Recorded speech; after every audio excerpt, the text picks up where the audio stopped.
And we are live.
Fanboy Modeling School.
To the Fanboy Modeling School. I am the Fat Mantis, now in HD, and I'm here with my co-host Steve, also in HD. Hi-Fi Fidelity. What's going on, everybody? How you living, dog? I'm living like a gangster, bunkered down, hunkered down in this bunker. You know what I'm saying? Prepared for whatever comes next. All right, are you at your malicious bunker right now? Yes. Here's my question. How good does it feel to be an MCU fan right now? It feels really good to be an MCU fan. And actually, man, I got to say, I see a little bit of unification going on. Even though we're going to get into some stuff that already people are like, this is proof that the Marvel shells. But yeah, feels really good to be an MCU fan right now, bro. So what it does, the latest things this weekend in general has brought joy, elation, hatred, feuding, theorizing, right? And what I love, other than the wild speculation, is I love that it has given me something to look forward to. I think like Marvel has a couple of properties that, for better or worse, I just can't wait to know whether it's good or bad. Absolutely, man. I said this before. We went to go see Wolverine and Deadpool. It feels good to see people excited again, man.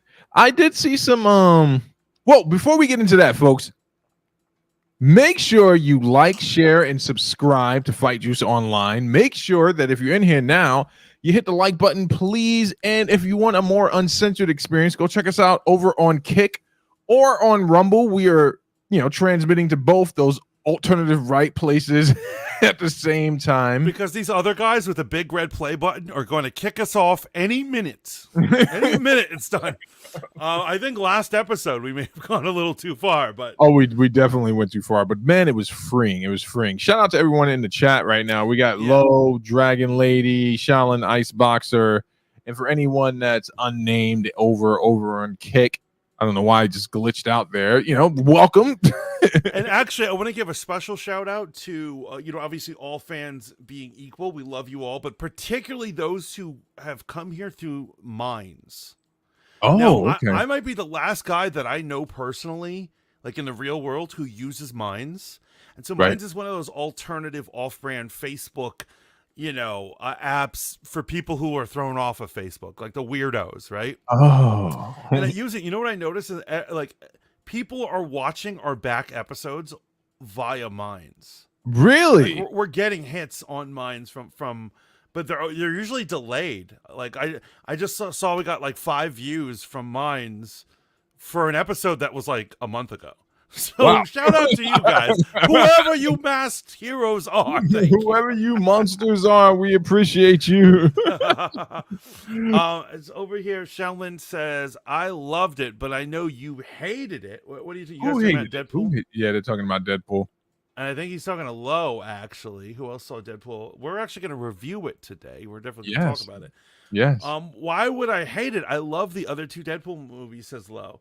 I think it's because, Low, we love you, but you hate stuff. You're known to hate stuff. The moment that man started dancing to Bye Bye Bye, I knew I got my money's worth. Absolutely. Absolutely. He's a nice man. Good to hear.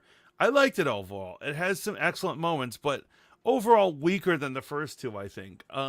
Wow. Done says Dragon Lady. What? How do you mean by done? Dragon Lady quit her job. Congratulations, Dragon Lady, on your The liberation. freedom of being penniless. Let's just. I love finally seeing a violent Wolverine. Well, Wolverine has to be done in R, and I think we've literally scientifically proven that going on. But Yeah. do you want to get into that? Or do you have some honorable mentions? No honorable mentions as of yet. We can get right into it. I gotta recenter and focus myself, man, because here's the thing about this, right? What kind of juice are we fighting on today? The only kind of juice we're fighting on. Berlin, I will send you the kick. Shout out to DT Dubs. He's been doing a lot of crazy live streams lately. I love it. Oh yeah. Hyperactive on his channel, and I love that. Berlin goes in, man. In the freedom of Rumble is what Berlin's screaming about. He's telling it like it is, folks. And if you don't know, please subscribe to DT Dubs over there. Oh, also our YouTube chat. Also, Berlin, got to say, hit a milestone at the gym today. Pushed an even 200 on the bench press. Been a while since I've been able to do that. I'm sure you're still. I see you're still on your fitness journey there, Berlin. Did 3 sets of pull-ups today. Yeah, felt horrible after it. It was absolutely horrible. My arms are burning. But here's the thing, man. Had so much fun. Shout out to the Mantis, man. He footed a ticket for your boy. We went to go see Wolverine and Deadpool the other day at the mall. We were lucky enough to see a Thursday screening. Just the right temperament of audience. I thought our audience was a little bit lackluster, right? But we were definitely there was a dude. Yeah. There was a dude to the right of me. He was 2 seats over, and I was loud and cackling and jumping out of my seats. I would say twists right before they happened. I'd be like, blah, blah, blah. And like, I felt sorry for him because I could tell he was so annoyed. But I couldn't help it. It was just, you know what's crazy? I didn't realize that some of the crew from our former workplace were in there that same night. So shout out to yeah. A couple of guys were in there. Berlin says, DG Dub says, Steve, that's what's up, man. That's actually impressive for your age. What the fuck is that? Oh my god! Somebody kick this guy. I don't know how to kick people out. Although it says, here's why I thought it was overall weaker. It was fun, but it relied heavily on cameos and surprise events, but lacked in. Well, here's the thing. Yes, exactly what we needed. We're gonna get into that. Exactly what we needed. That's why critics hate it and fans love it. Absolutely. Into that. So here's the next thing, man. Like I said, no honorable mentions, but I do want to talk about something really quickly in regards to this, man. You guys remember that I said prior to seeing it a couple of times now, episodes leading up to this, all I really want is a good time, man. I just want to go in there and remember why it is I enjoy comic book movies, right? And I'm going to do my best not to spoil any of the cameos if you have not seen it yet. But honestly, the cameo fan service is exactly what Marvel had to do. And here is my honorable mention, reported on by Comic Cast. Shout out to that Canadian bastard, man. I gotta say, man, that guy's been doing his thing on YouTube for a long time. Go look for Comic Cast to tell him that the Fanboy Modeling School sent you. This is why I want to give him a shout out, man. He never gave up hope on the MCU. Never. This guy has been critical of it when it's needed to be critical, but he's always just remained as objective as he possibly could. He's not getting checks from him. I'm telling you right now, he is not. He's not getting checks from the MCU. Actually, in a funny turn of events, he had like a little shadow beef going on with WB. They kept striking his channel for reviewing DC properties. Well, and it's weird because you know what's funny? Warner Brothers is not known for that. They usually look the other way, so they must hate his ass. Yeah, and I'm telling you, it was only happening to him. Anytime he had Warner Brothers footage, the video would get shadow banned or anything like that. It's NBC Universal, who will you could have literally half a second of footage. They will strike you. Absolutely. To sue you. So he dropped the episode today, my brother, where he talked about Ryan Reynolds' original pitch for Deadpool 3. Would you like to hear what it was? I would like to hear because I've heard rumors, but I don't believe them all as to what they were original pitches were. So apparently this is from the horse's mouth himself, Mr. Reynolds. His original pitch for Deadpool 3, coming out of the chaos of the Fox merger and buyout, all that stuff, was that it was going to be a buddy film.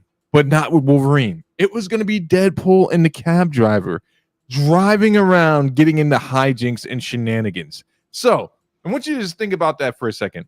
And now I wish I hadn't heard. I don't want to hear about that. I don't want to hear about this imaginary inferior movie.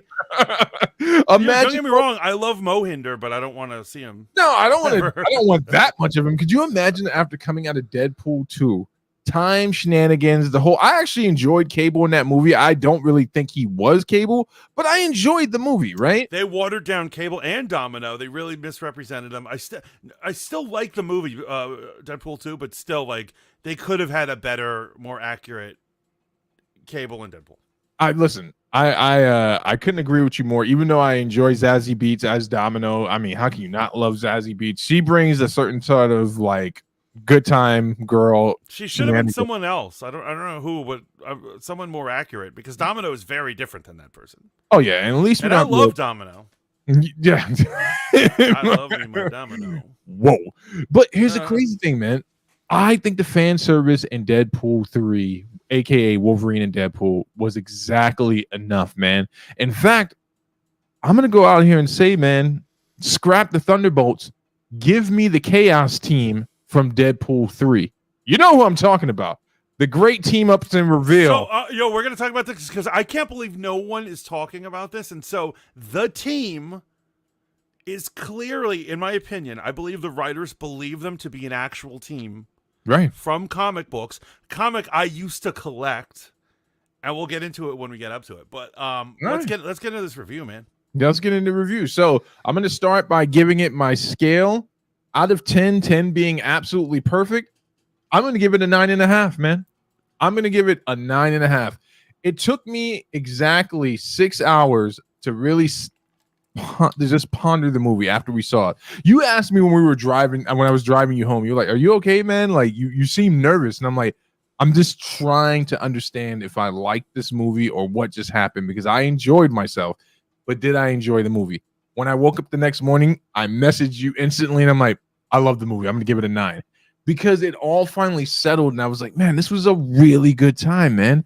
And I keep hearing people say there was no plot. There was clearly a plot. There was a beginning, there was a middle, there was an end. It was you know what? It was a simple plot. It didn't have to be for a Deadpool movie. You don't need a complicated plot. That's what I like about that. Right? No, you don't. It was almost predictable at certain points where you're like, I know this is going to happen. You know, if you really think about the way the ended unfolded, it was almost predictable. I can't believe I didn't know when I was experiencing it. Why did I not predict every beat? But it was still great. It was absolutely great.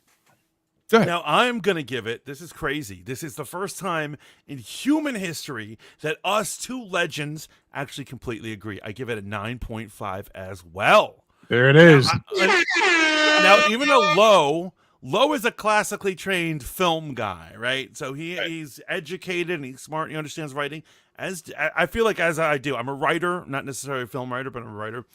And I admit that it relies so heavily on fan service. However, as rating it, I have to rate it as a fan and not as a snooty art house movie reviewer.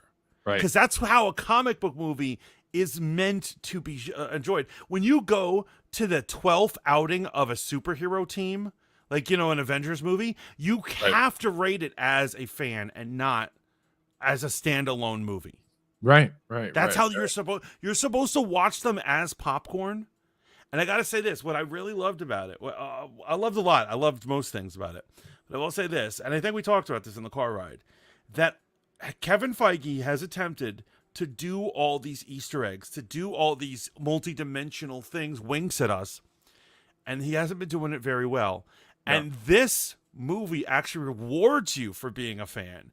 When in the early 2000s, when there was no other superhero content, I used to watch Fantastic Four 1 and 2 over and over again. I used to watch Ghost Rider. I used to watch the Blade movies like all the time. You know what I'm saying? Like even X-Men movies, I had to watch them because we had nothing else. Right. I own Daredevil and Elektra on DVD. That's how pathetic it was for us. Yeah, right? it was rough. And we got rewarded in this movie for being those fans. That, my brother, human history being met at the pinnacle again, the precipice. Here we stand. I agree with you 100%. And also, we deserved some fan service from Disney. Disney in particular, man. We deserved the type of movie where it was completely catering to the fans. Now, in regards to the plot of the film, my friend, you don't have to be a highbrow ivory tower person to rate this. Somehow we've allowed critics and highbrow people to take hostage the very concept. Everyone's entitled to their opinion of the film, of course. I won't dispute that. Here's why I gave it a 9.5, man. In this realm of multiverse shenanigans, it was absolutely what we thought we were going to get with Doctor Strange, the multiverse of madness. The name alone suggests that there was going to be multiverse and madness, and it was going to be hijinks of all types, right? What we got instead was a very somber film, which I enjoyed. Deadpool coming into the MCU, man, and considering how it left you in kind of disarray where you didn't know if he was staying in the MCU or not, it made me realize, and this is what hooked me in the morning, he doesn't have to be a mainstay in the Marvel universe, because even if he's in an alternate universe, man, that's good enough for me, bro. That is good enough for me because it actually shows that the multiverse exists in a way that I can digest it. Here we have some time-faring psychopath that now is teamed up with the TVA, and he can go in and out of the multiverse. It's the ultimate fourth wall break, and I enjoyed that about the film, man. Well said. Well said. He does it. Yeah, I think I said that to you. As soon as the movie ended, I looked at you. I said, wait a minute. And spoiler alert, guys, he does not end up in the MCU. I was like, I was not expecting that. I was like confused. Right. But you're right. For starters, with the fact that they have dimensional travel, he doesn't need to be. No. Right? No. And so I'm certainly into that. You know, another thing that I have to say is all the plot points were thinly veiled analogies for dissing on comic book movies. Oh, and so where does the movie start? He decides to dig up the grave of Wolverine and he's forcing the skeleton of Wolverine to participate in the movie, even though it doesn't want to, wants to stay dead, right? So, and then later on, he's like told about the Nexus people, or I forget how they called it, but the person who there's a critical person in every universe. He's like, oh, it's me, and then they're like, no, it's Wolverine, and it's like that's making fun of the fact that Wolverine was the center of all those movies, all those X-Men movies. It's like no one else mattered but Wolverine, and as soon as he dies, they're gone. They're going extinct. And here's a great thing, again, ties into the multiverse, because some people were wondering about the anchor situation, the anchor being something something that fits into that. But also, I love how everyone's reporting on how Deadpool is one big middle finger to the MCU and making fun of it. But guess what? It was also making fun of you motherfuckers. That's right. You know who I'm talking to.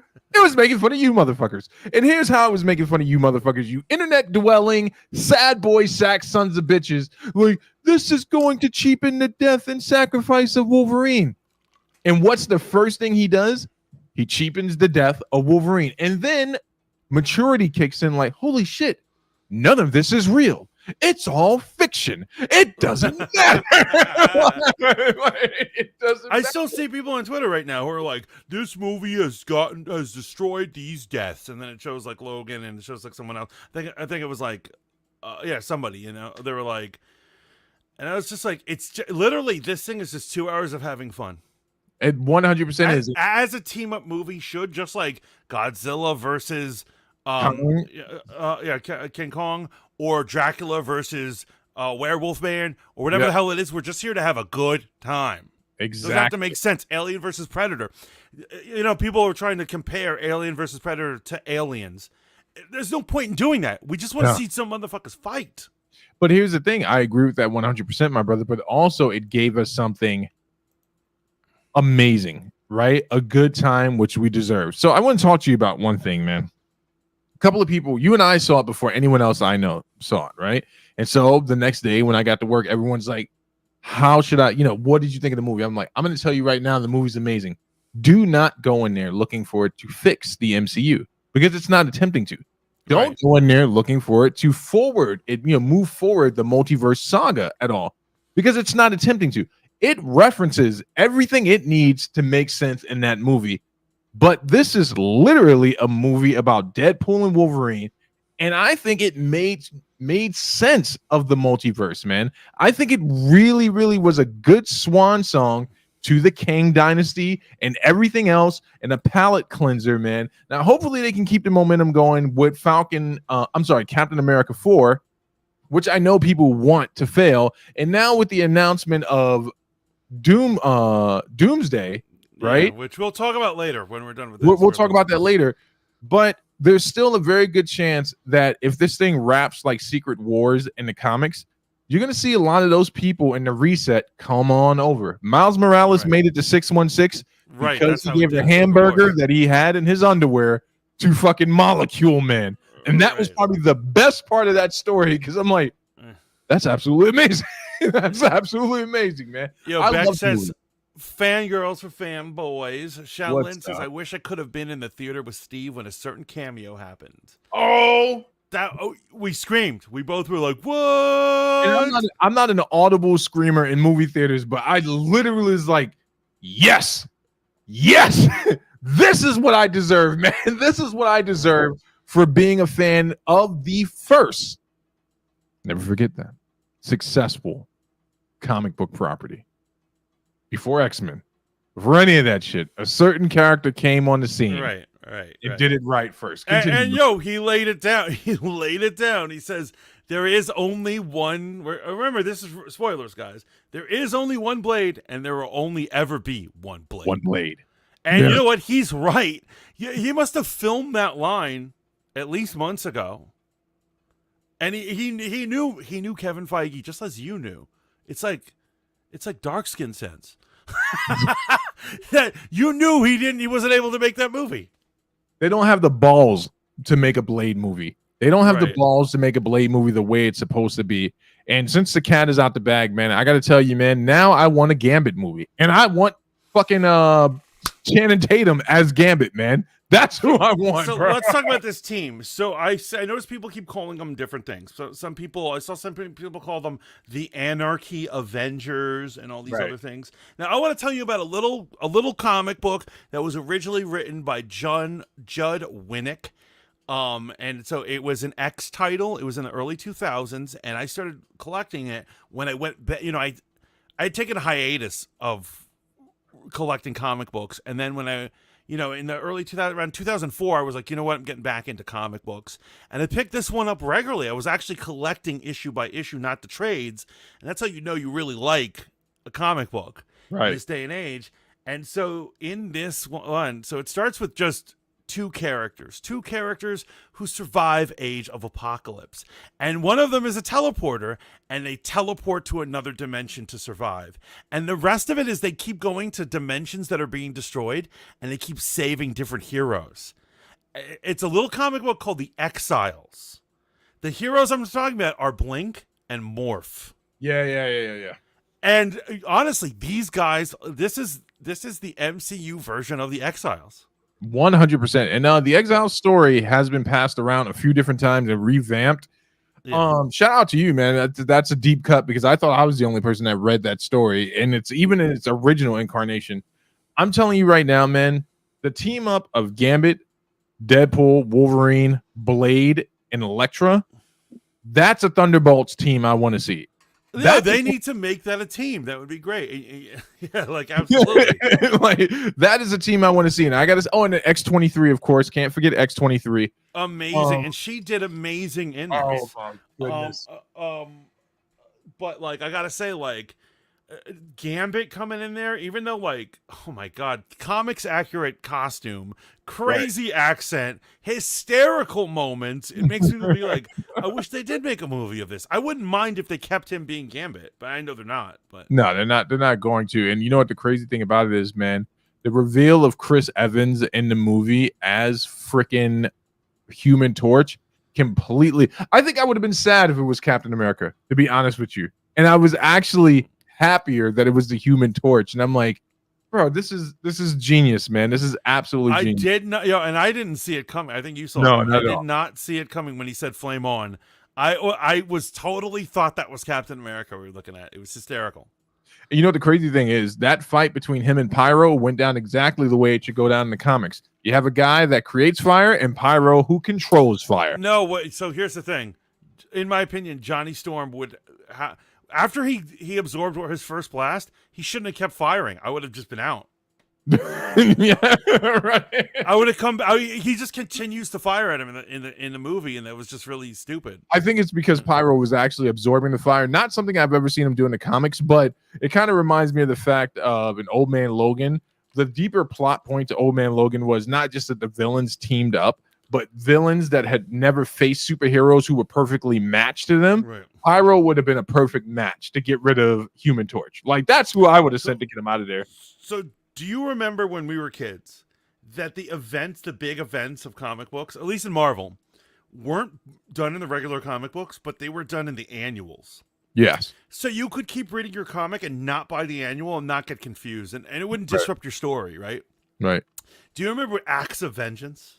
Yes. Yeah, it was the same premise that Magneto gets them, and he's just like, "Yo, why don't we switch off? Why don't we?" He's like, "I'll take out Spider-Man, you take out X-Men," and all like trading or whatever and stuff like that. So it's a similar concept, but it's brilliant, actually. It was really brilliant, man. And I just got to say, if we're going to talk about the TVA, useful for the first time, because there's one thing that I really enjoy about this. I love that the TVA pruned was the reason unsuccessful properties, or in Blade's instance, a successful property, ceased to exist was the TVA showing up and just pruning their world and these guys being dropped. Now, some people have an issue with the main villain of the story, who I actually really enjoyed. I didn't like her in the comics. Xavier's sister.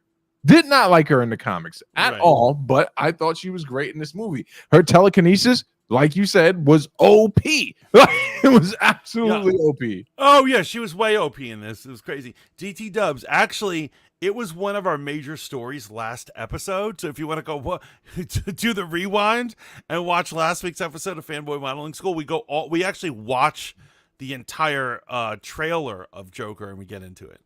Yes, it was a good episode that got but Cassandra, and I gotta say something about the acting too. For a movie that's all zany, even the jokes or the dramatic parts, almost every actor did a great job, and particularly Wolverine. Oh, Hugh Jackman brought it, man. Hugh Jackman, most certainly. We got heartfelt moments. It even felt like we were watching a different version of Logan. For sure. It was great, man. And Ryan Reynolds definitely can hold his own as an actor, man. I love all the interactions between him and his girlfriend. It's good stuff, man. It's good stuff. DT Dub says Wesley Snipes is forever Blade, but a good replacement for Blade is Bokeem Woodbine. Evil Dave Chappelle face dude. What else has he been in? I don't know who that is. I know the name, and I definitely know Evil Dave Chappelle. Let me Wesley was perfect. He looked damn near the same. Still had the same swag. He was fantastic. Killed it, man. Absolutely killed it. But Wolverine, remember the scene where he's in the car and he finally loses on Deadpool? Yes. And he tells Deadpool about himself. Right. That scene will forever go down in history. It's right. And I love it when he says the Avengers wouldn't have you, the X-Men wouldn't have you, and they'll fucking have anybody. Yeah, they'll let anyone in.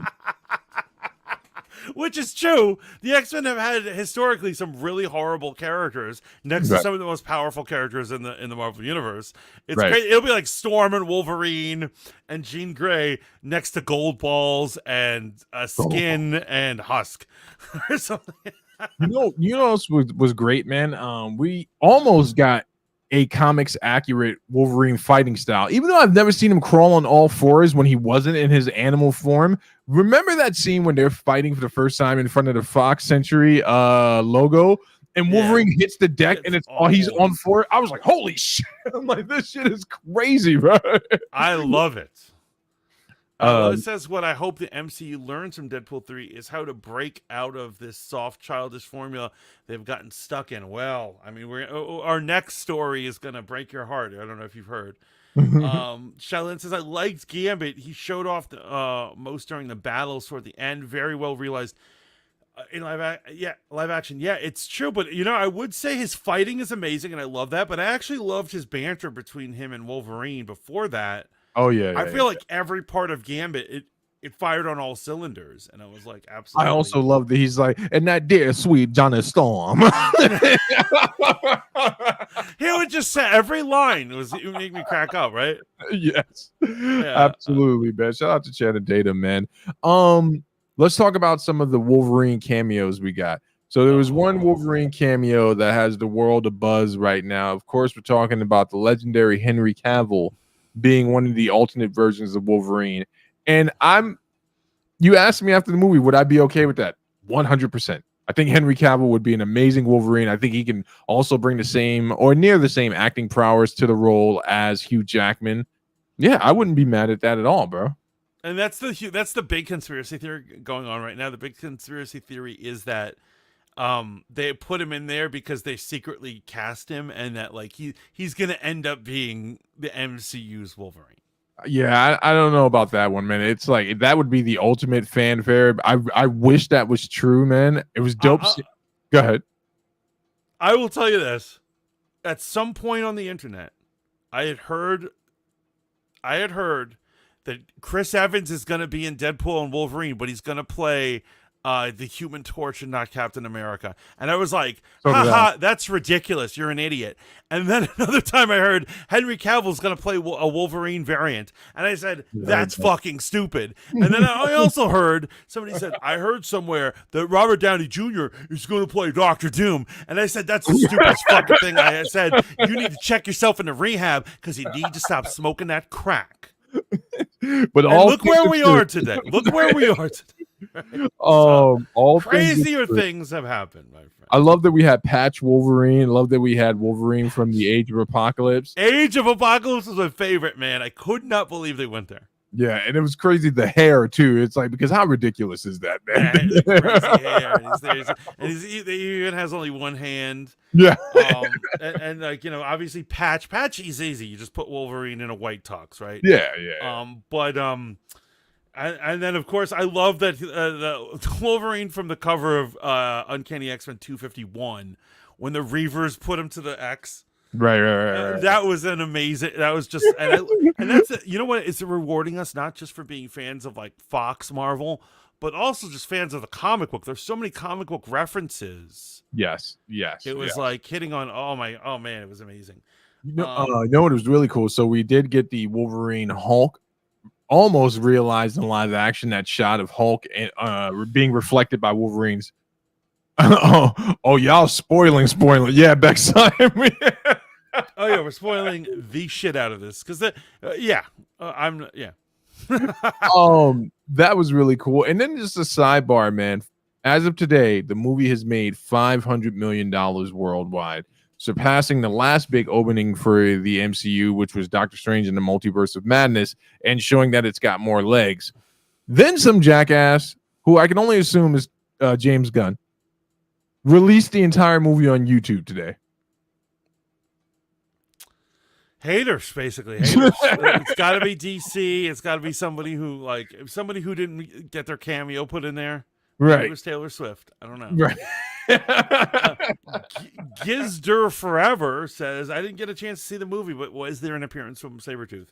There was. There was an appearance.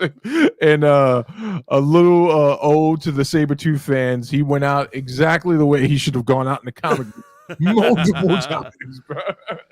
Sweet baby angel Johnny Storm is what Charlotte says. That's how he phrased it. Sweet baby angel Johnny Storm.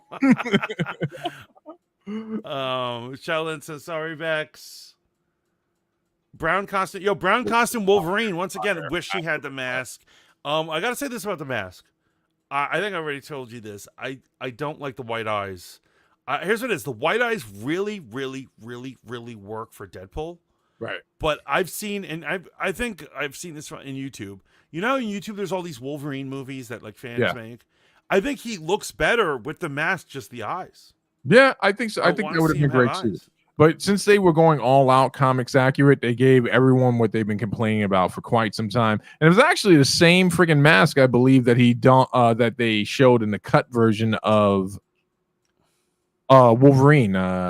What was the name of the second Wolverine movie that came out? Was it The Wolverine? Yeah, the Wolverine. The Wolverine. Right at the end. At the end. I mean, Yeah, there yeah. weren't white eyes in it, but I know what you mean. When he opens the Yeah. briefcase and he gets the Yeah. costume.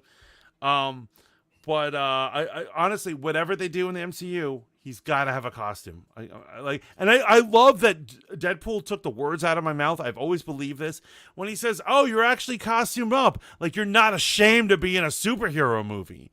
And that's the thing about the X-Men. The early 2000s X-Men. They were ashamed to be superheroes. It's disgusting.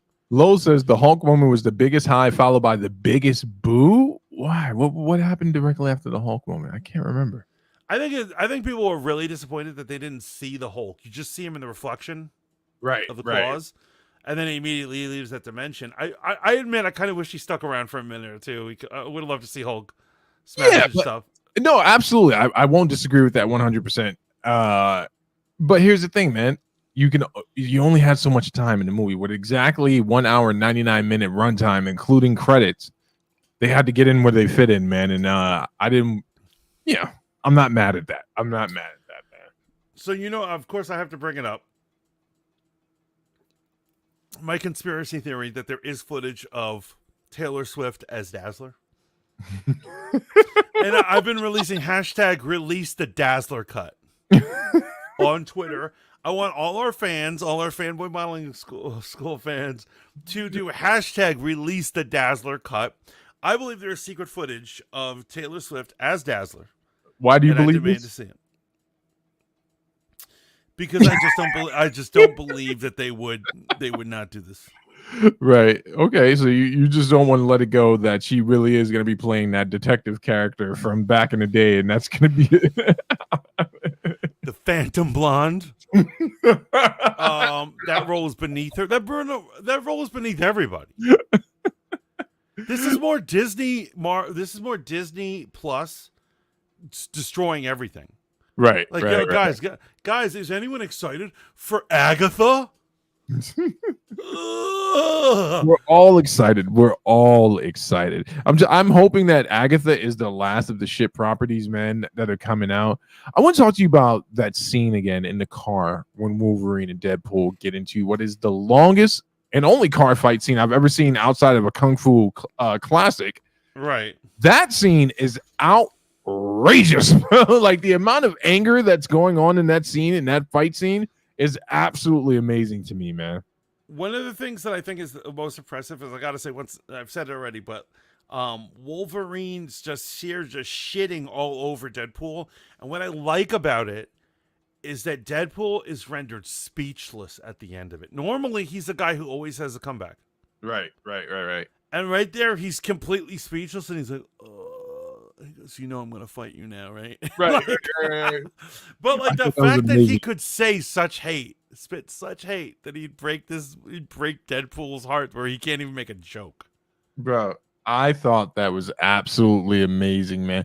It's so hard. I mean, unless we did like a piece by piece review, it's so hard for me not to just say over and over again, I just had a really good time. Not the same good time I had when I saw Black Adam. Like, I really had a good time watching this movie, man. And I got to be honest with you, that last fight scene with Wolverine and Deadpool versus all the other Deadpools, even the hulkiness of Goodpool, like that shit was all amazing, bro. It's all amazing. And like, for keeping with what Lowe says, I have to say, obviously, the fact that the Deadpool's core comes and fights them didn't even make any sense. But right. It was fun.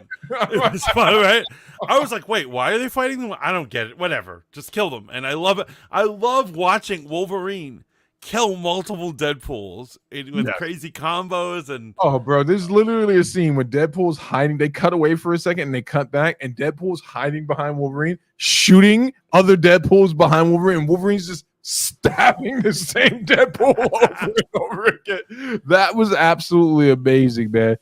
Honestly, man, this was a comic book movie, man. This is quite possibly in my top 5 comic book movies. It's the return of the comic book movie. We haven't really, here's what it is. We've had comic books or movies that are based on comic books recently in Phase 4. Right. But we haven't really it's been a while since we've had a real comic book movie, and this was it. Where you can let all your troubles just go and just enjoy yourself. You're in another world where everything is zany and insane. Right. Ultimate action, very gory, but I'm into Right. that. So, I don't know when you want to pivot. I don't know how you want to pivot, but San Diego Comic-Con did go down, right? And right. Let's talk about this. Let's get before we get to the big stuff, did you watch any of the trailer reveals for San Diego Comic-Con for any of the stuff that was revealed? Okay. I don't know how much we can play, right? I don't know. I mean, I don't think we should play anything really. Right. No. Okay. Perfect. All right. So Hellboy, what is this shit called? Oh, you wanted to do everything. Hellboy, the Crooked Man trailer came out, and this is the second trailer for it. And I actually thought this was a better trailer and more in line with what Hellboy is in the comics, man. Like, I think this is. I'm gonna go check this out. I'm not saying that I think it's gonna be amazing. It's an official trailer that's out. Yeah, it's an official trailer that's out. It was okay. premiered. Let's play that. Okay, I just sent it to you. Because you know what? It's funny. I haven't seen that, and what it is that I thought you were talking about just Marvel because I was so preoccupied by all the Marvel announcements and particularly crazy ones. Which no. One would say I became emotionally invested. Yeah, or emotionally compromised might be a better phrase. Because I felt emotions from some of these announcements. I mean, how could you not? How could you not? Obviously, we also got the Creature Commandos animated trailer as well, which looks pretty cool. But let's go ahead and check out the Hellboy one first. Yo, where'd you send this to me? Discord.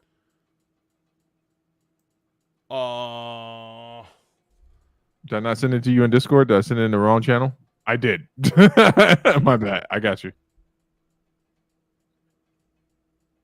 Where are you, you sneaky bastard? There you are. And remember, if you vote for a woman for a president, you know what you are. Which, by the way, actually, should I make this announcement right now? Go for it. So, guys, I want to address something that happened last week, and so I was not quick to condemn this person, and I should have. But I have decided that I will absolutely condemn Melanie Mack. I don't watch her anymore.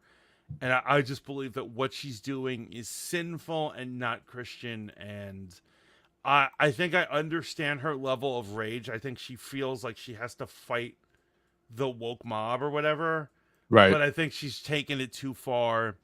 And to use that language, she's attacking people who, in my opinion, don't deserve to be attacked.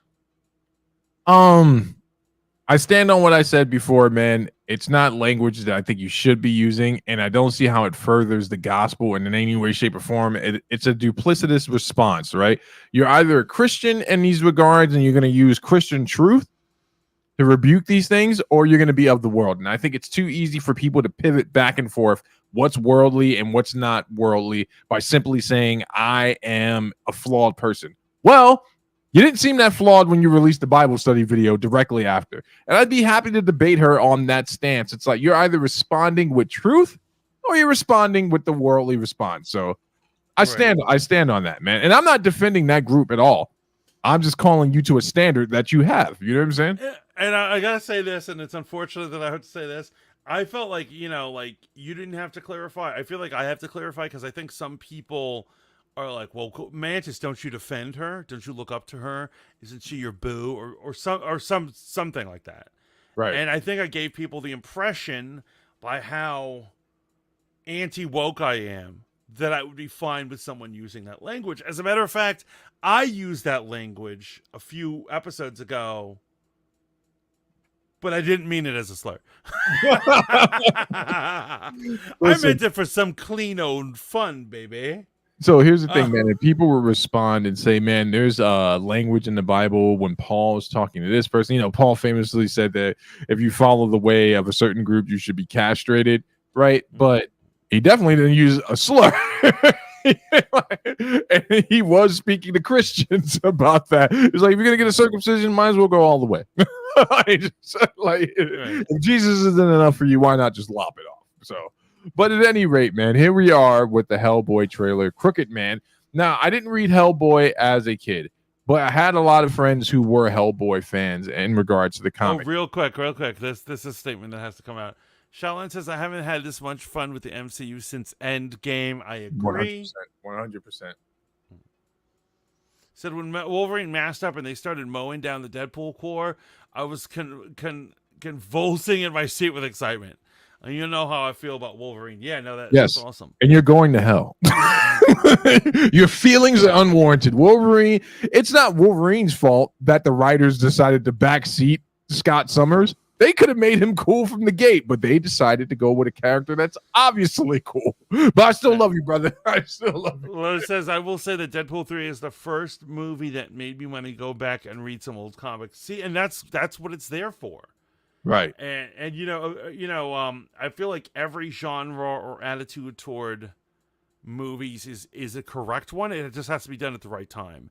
And so this movie going in, it is about fan service. It is about endless fun, raunchy, crass humor, and violence. It's definitely a celebration of violence. I love it. Yeah, it was. I cannot say enough, man. Now I'm not gonna put it above Endgame because Endgame truly was something special, man. It was the end of something that had never been done before. And to all you people out there saying the formulaic version of MCU and prior to that, now you want to look at the Fox universe with some level of nostalgia, when we all know that a lot of that shit was bullshit, man. It really was. What's happening? You know what's happening with the Fox universe? The same thing that happened with the Star Wars prequels. People used to hate them. Right. People were like, garbage, blah, blah, blah, flipping it. People used to have like tantrums about it. And suddenly, there was some cutoff year where suddenly people look back and be like, I remember those fondly. Yeah. I really like pod racing. Yeah. I like autistic Anakin. I like Qui-Gon just walking around doing stuff. Right. And I'm like, you didn't like it in 1999 when it came out. And so it is awkward, but people are doing the same thing with Fox. And however, I'll be the first one to admit that, like, even though I never actually hated the Fox universe of Marvel movies. I didn't think they were up to par. I think everyone didn't think they were up to par, but I certainly watched them. Listen, man, I had a good time watching X-Men 2 for sure in the theater. That fight scene between Wolverine and Lady Deathstrike was mind-blowing. I went to go see that on 81st Street at the AMC. I think before it was an AMC theater. And that fight scene was amazing. A packed movie theater. I'm talking about it was completely packed. Even the people that snuck in had to stand up to watch that fight scene. And that was a great fight scene. Loved what was that? X-Men United or whatever that shit was called. I enjoyed that one. I didn't even have that much of a problem with Last Stand. I just knew they didn't have the vision for the Phoenix. But I enjoyed the movie. But let's be real. Shit was hokey, man. There was some hokey stuff going on in there, bro. And especially Phoenix. They did not know what they were doing with Phoenix. They did not know. They're like, put some chick in a red dress. It's Phoenix. I'm like, okay. I'm like, you don't even have the right shade of red, bro. I mean, come on. There's a scene where Wolverine puts his hand up on a block of ice and another man puts his hand up on a block of ice, and it's like, I know your past, Logan. And I'm like, what in the world is happening right now, bro? Yo, because they had a hard time writing Wolverine back in the day. In all honesty, I'll keep it a bean. I did not think Hugh Jackman was Wolverine until Logan. That I said that on public record, and I stand on it, man. That was the first time I felt like I saw Logan represented in the comics, man. From the comics. I was a big hater on him as Wolverine. I was like, what were they thinking casting this dude? This pretty boy. This musical man. But you know what it was, man? He finally had some creative stake in the well, no, he had creative stake in Origin. Let me not pretend like he didn't. But it was like the last attempt to do something right by the character, and they landed it. So I'm gonna be correct on this in history, man. Hellboy. And to answer your question, Lo, real quick, after this, we'll talk about Robert Downey Jr. and all that. But let's do Hellboy. So this is more accurate and in line with what Hellboy was in the comics, man. I think they tried to do too much too quickly with the Hellboy movies, and they made that was too superhero-esque as opposed to it being Hellboy being a detective dealing with the supernatural. So with that as the backdrop, I'm really interested in hearing what Mantis and you fine folks have to say about this trailer. There's something going on here. I need to understand it. Like you do. That's exactly why you shouldn't be here.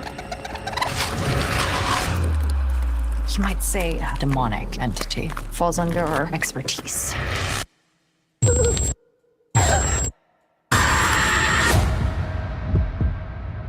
Crooked man's waiting on you. That's interesting. AOC.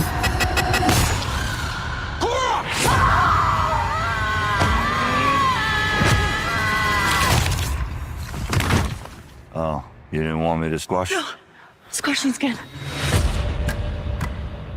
I heard tales about him all my life. Most just called him the Crooked Man. I thought Big Red wasn't scared of anything. Oh, I know something you're afraid of. You hear something? Your road ends in the dark like mine. Let's just keep on coming. It ain't even really begun. Come on, Snake, let's rattle. Let not your horse be troubled.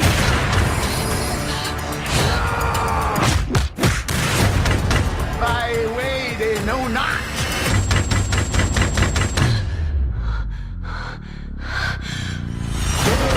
I will make the darkness light. And the crooked things straight.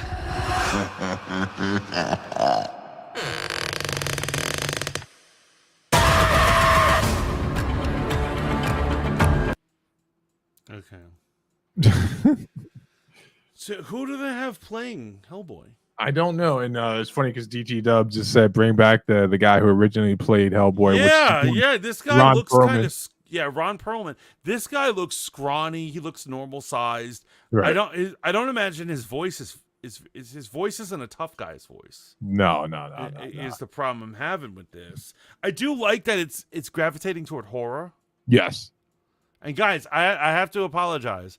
I'm from New York, and when I say horror, that's when my accent comes out. A lot of people, every time in real life, when I talk about horror, people are like, "What are you talking about?" I'm talking about whores and her. Whores and her. Horror. I don't know how it's supposed to be said. It's horror. And so I like that they're doing that. I like this crooked man concept and all this stuff. I find it interesting. I assuming that's his girlfriend, the one with the blue flames. Right. I'm into all. I don't really like who is playing Hellboy right now. It's weird. Yeah, I'm into the scale of the movie, man. I'm happy they're gonna switch it and pivot towards a more horror version of it. But also, I would enjoy if they would have just brought Ron Perlman back for this. I don't know who this why actor is. reboot? I don't get it. I don't know. Well, I do know. Did you see the third Hellboy movie installment where Mila Jovovich and the guy from Stranger Things who plays Red Guardian as Hellboy? It sucked. No, I didn't. It sucked on every level. Every level it sucked. Because I saw regular Hellboy and then I saw the Golden Army. Which I enjoyed. The both. Golden I Army liked it, it's fun. It's fun. But it's not really Hellboy. It was just, it was hokey. It was very, very hokey, and it never hit the dark spots. I did enjoy the first Hellboy movie. I felt like the action was lacking in that. Like, it just didn't have the correct pacing for the action that they were trying to do. And then they pivoted in the second one. They were like, all action. And it was just like, not as dope fucking story. This looks interesting. Now, so this is a $5 matinee type of movie for me. Right. Check it out. $5. So what do you folks think? Y'all let us know. Beck says I say the same. Yeah, no, absolutely. Oh, she says it the same way. Yeah, she does. Horror. Yeah, it's a hard word. The third one, Crimson Chin Hellboy. That's weird. I never. How did I not see the third one? I don't get it. Yeah, I don't know. What were you doing? Where Probably were you? jerking off. What other reveals did Comic-Con have? So then there's the Commando trailer one. I believe I sent you that, right? Let me see. You didn't pass. You didn't send me shit. Oh, I forgot to hit Copy. And then, so for all the DC fans, James Gunn had a couple of reveals for DC. He was not physically present. He did a video, and they changed the DC logo officially to the actual DC logo from the comics, which will be the logo from the 90s. From the 90s. Yeah. Which would be the The logo. new one they've had some weird one for a while. But basically that's the one he grew up on. That's the one I grew up on. It's the one we all grew up on. Yeah. For those of us from I know you hated them, so well, it's an inferior project, but I did enjoy some of the stories that you put me onto. I've always enjoyed Batman. I've always enjoyed Green Lantern. I just never really was a Justice League fan. It just, fucking weird to me, man. Freaking they're weird. the real heroes. They're not. They're not. I don't know how many times I have to prove this to you. They're not the real heroes, man. They're the real heroes, opposed to the Avengers or No. I wasn't a big Avengers fan. You know what I really disliked about the Justice League was the scale of the Justice League, right? It's basically like every hero in the DC was hanging out in that goddamn Star Tower, and they still couldn't get it right. So here's what it is: there are there's superhuman teams and superhero armies, right? And so X-Men, Avengers, and Justice League are superhuman armies. They constantly rotate their crew. Everyone's a member. You know what I would love? An actual war between all the Justice Leaguers versus all the X-Men versus all the Avengers. So someone actually talked about this. I can't remember if it was Rob from Comics Explain or Variant, but just the X-Men team alone, if we're talking about peripheral characters too, there are some of the most powerful characters who have ever existed in comics. I know. Hanging out in Westchester. We're talking about everyone is in that same private school. Just chilling. Just chilling. Universal scale reality warpers. Fuck, the DC universe is fucked if Franklin Richards comes over there, man. He's coming over and he's wrecking shop, bro. Right. But so Creature Commandos. I think you had property I know nothing of, and I probably don't want it doesn't appeal to me in any level. Right. But there's that new logo / old logo, so I love it. You had some strong words for this as a reveal when James Gunn did his announcement when he officially took over. Let's see if we can sway the big guy over to this side of the fence and just enjoy. Are you a fan? I'm gonna watch it. It's free. I get HBO Max. Of course I'm gonna watch the shit. You're swearing by this. Okay, let's see. I'm not swearing by anything. You heard it here first. Steve vouches for this project. You listen to me, you woke son of a Tim. What's up over in Kick? How you doing, Tim? Tim, what up? I do love General that logo. Flag. This is Belle Reve. For over 50 years, only those at the uppermost levels are aware of its existence. I thought Congress put a stop to all Task Force X activities. Congress said you can't use human prisoners.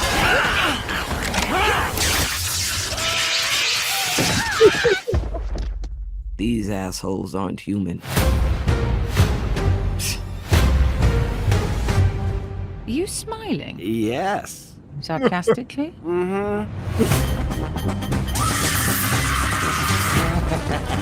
He's pissing!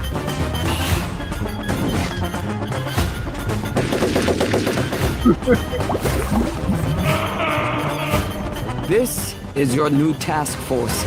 It's been oh so long since G.I. Robot has sent Nazis back to hell. Let's call it Task Force M. M for Monster. Also known as...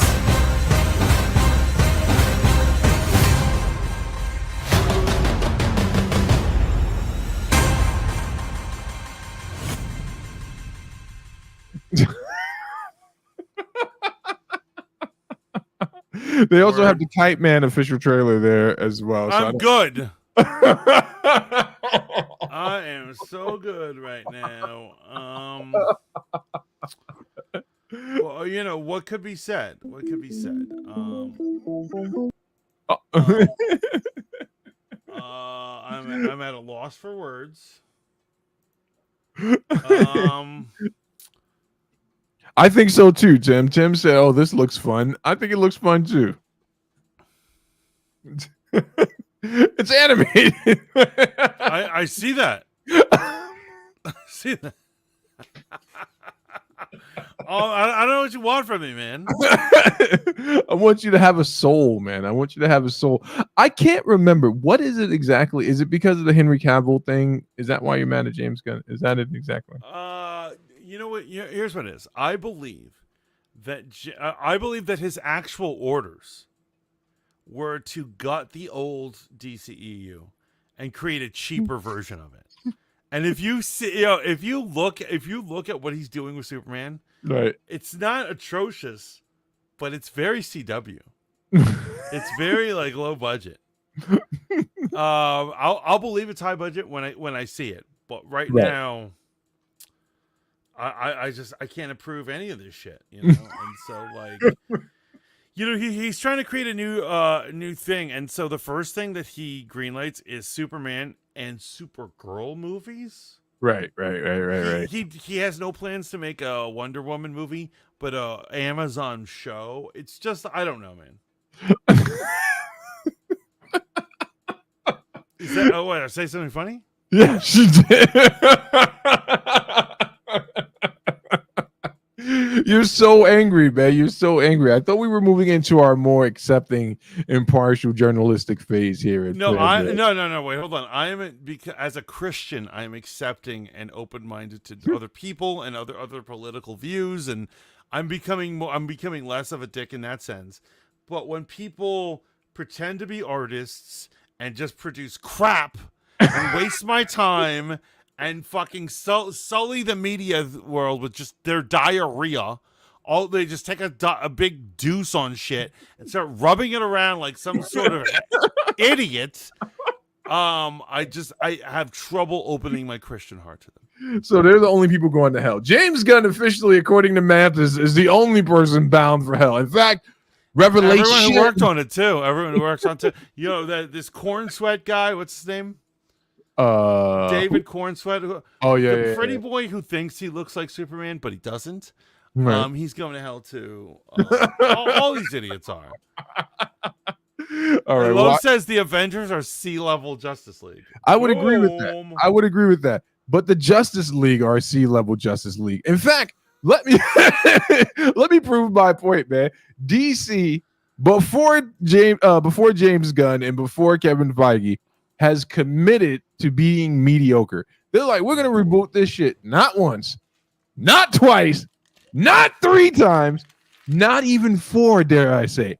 5 reboots. I could be off by 1 reboot. And each reboot makes less sense than the last reboot. And then they get to a reboot in the comics that actually makes sense and people universally loved. And then they were like, no. Yo. Oh, wait, before whoa, I got something to say. Have you heard about Absolute? Absolute? Oh, Absolute DC. Are you ready? They're rebooting again. The comics.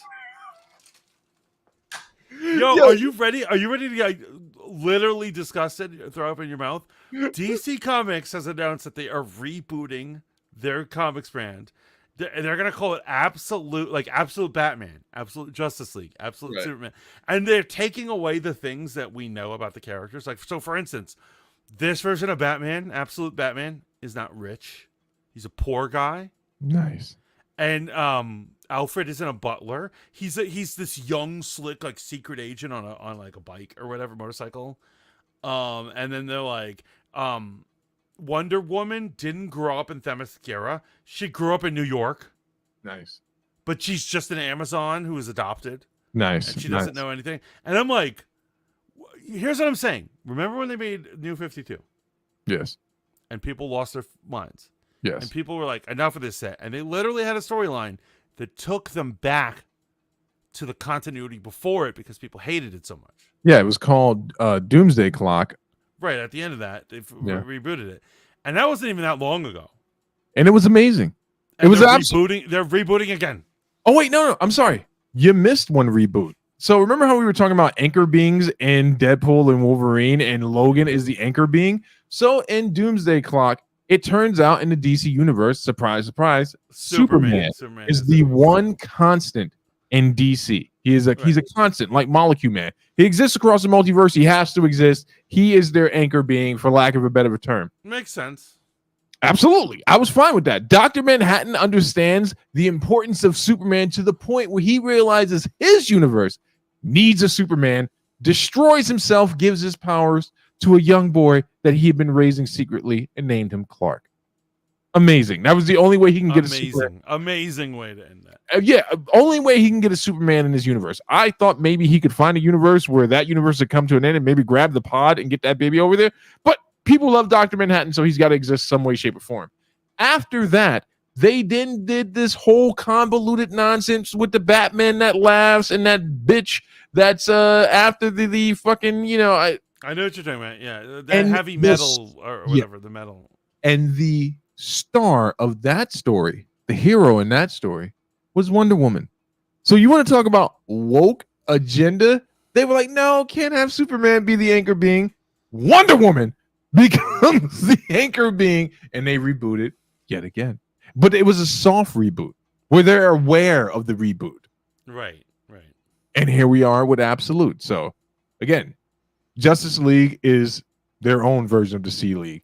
I assume you want to talk about the greatest casting at some point. No, I do, because I have so many feelings and thoughts and all these things. So. I remember your feelings betray you, man. How many times have your feelings betrayed you in your life? Oh God, you love this, don't you? No, actually, I'm going to be objective because I know this is going to be on record. So if it's good, I want to make sure I'm on record as being objective. So for those who don't know, and this was a rumor going around the internet.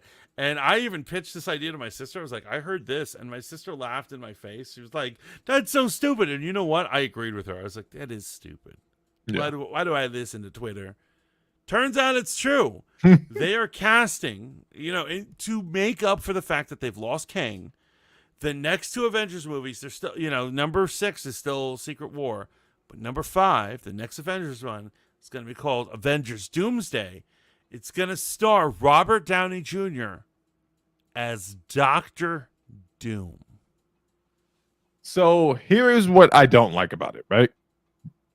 I wasn't always a big Fantastic Four lover, and I'm still not that big of a Fantastic Four fan, right? I enjoyed the Jonathan Hickman run of Fantastic Four, which led into the Hickman run of the Avengers, which ultimately led us to Time Runs Out, which led us to Secret Wars, which was Marvel's soft reboot. Dr. Doom deserves to be played by someone as Dr. Doom, as Eric Von Doom, right? What I don't want is a variant character, even though this did happen in the comics. I got to be that guy to point that out. Tony Stark in an alternate universe in the What If comics, I believe. Yeah, it's Dr. I feel you.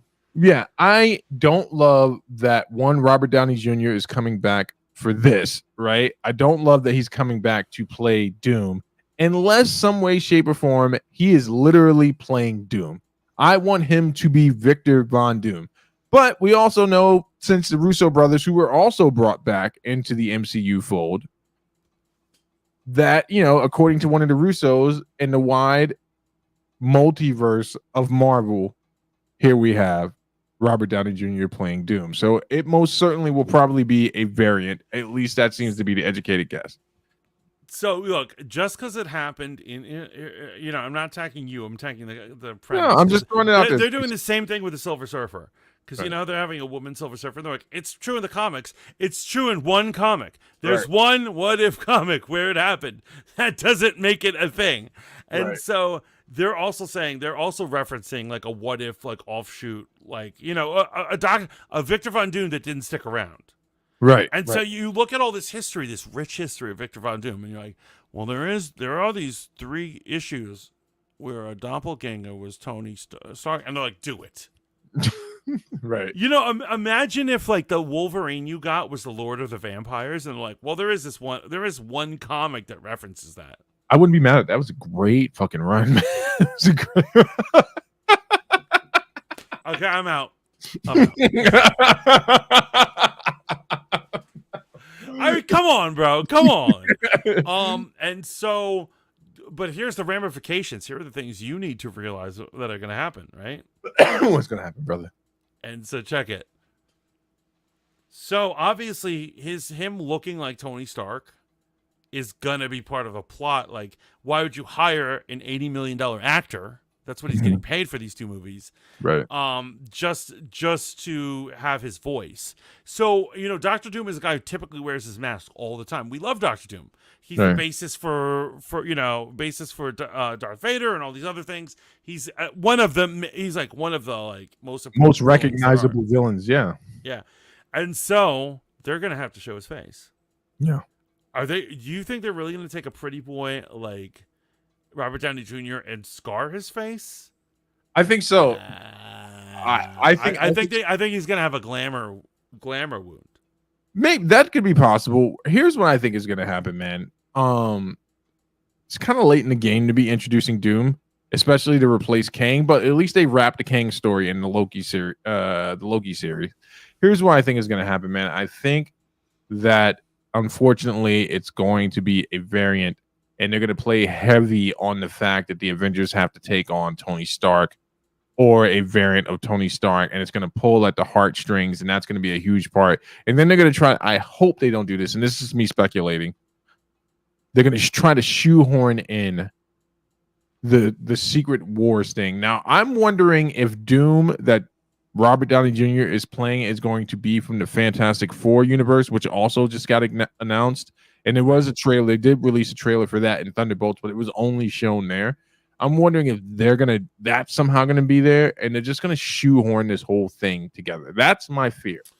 So I already hate it because Victor Von Doom has to be horribly disfigured. But so they're gonna, let's say they're probably gonna glam. Like I said, it'll be like an injury that isn't really that bad, and he'll be like, "I'm a deformed freak. No bitches will have me." When really he's still hot, and all the bitches would really have him in any universe.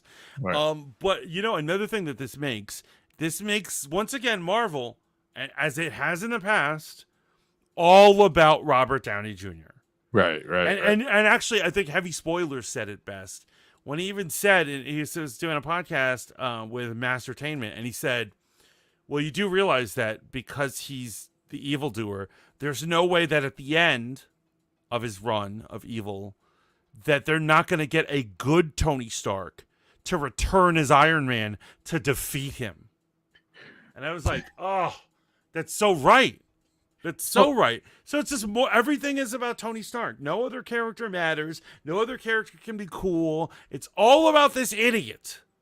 And again, here's my issue with this whole thing, man. Really, the beef is between Reed Richards and Dr. Doom. In fact, in that whole story time running out, you know what's the greatest scene? It's not the conflict at the end with Reed Richards and Doom finally admits that Reed Richards is better than him. That was amazing. I really enjoyed that. There was a little part of time runs out when the Ultimate Universe invaded the mainline universe, and Captain America, instead of to go off the fight, you know, Nick Fury and these guys coming from the Ultimate Universe, he's like, there's one person I got to deal with. And Captain America finds Tony Stark, and they fight to the death as the fucking universe is falling apart. Literally just this one panel, and you just see them that it's like all the shit that had been bubbling up since Civil War, all the bad decisions, right. And they literally kill each other as the universe is falling apart. That's where Robert Downey Jr. should be, right? He should be in that moment dealing with all the shit that led to Secret Wars with Captain America. There's more bad decision making by Iron Man. Reed Richards is Doom's primary antagonist, man. They are the dynamic that I want to see play out, and I don't want to see Iron Man defeat himself. Yeah, and you know, but remember they did it once before. Remember when they took Ant-Man? They destroyed the Ant-Man franchise when they decided to give Ultron to Iron Man. Oh, 100%. He's, you know, Iron Man was like, you know, Robert Downey Jr. was like, I want to be builder of Ultron. And they said, good. And so once they took that away, once you take away someone's greatest villain, Ant-Man had nothing to play with.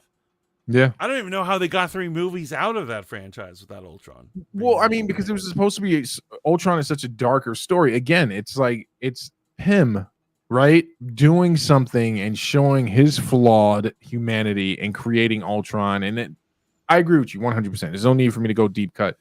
I don't want this to be a variant, man. I just want it to be Dr. Doom. And remember, I'm not a huge Doom fan. I love Doctor Doom outside of the Fantastic Four, but I don't want this, man. Now, let me look at the positive side of it, right? There was a standing ovation for it. Cannot be denied by Hall H. There are people who are It can be denied because, I bet Kevin Feige paid good money for that set. So. You could bet that, but you can't prove it. You can't prove that he had I don't need to prove shit. This is the fanboy modeling school where proof is for bitches. Okay? Listen, there are people doing polls, and the most popular polls are not, do you hate this? Or are you confused and you love it? Rarely is hate the number one ranking thing. And most of the polls I've seen, right? It's always been people going, I'm confused by this, or they love it. There are a lot of people that really enjoy Robert Downey Jr., man. And if we're sticking with the I've theme, seen hate. I definitely see hate all over the place. yeah, I see hate everywhere. But I'm saying that there is a lot of people who love this guy, and they are looking for more fan service from the normies. But we've had this argument before, man. Those motherfuckers spend money. Right? Here's what I'm saying. You're right. This is gonna there's no way this is not gonna make money. This will make money. I agree with you. Yeah. However, as a comic fan, I could put a bullet in the head of every normie so that I don't have to have their vote when judging what a comic book plot should be. I get you, but you also have a stance, as you've stated on here multiple times, and we've debated about it. What makes something successful? And according to you, it's when it makes money, right? When it makes money. You and what I say about this is an alternate plot would still make money. They're just choosing a bitch ass plot. Yeah, no, I just want to say I do not like this, right? I want to take a stand on it, but Kevin Feige is high on coke, and that's why he's making bad decisions. Lowe says, I don't have faith in Pedro Pascal's ability to carry Richards. We were actually talking about this on the ride home, man. I really would have preferred no-name actors to come in who have depth to do this. And I love Pedro Pascal, man. I do.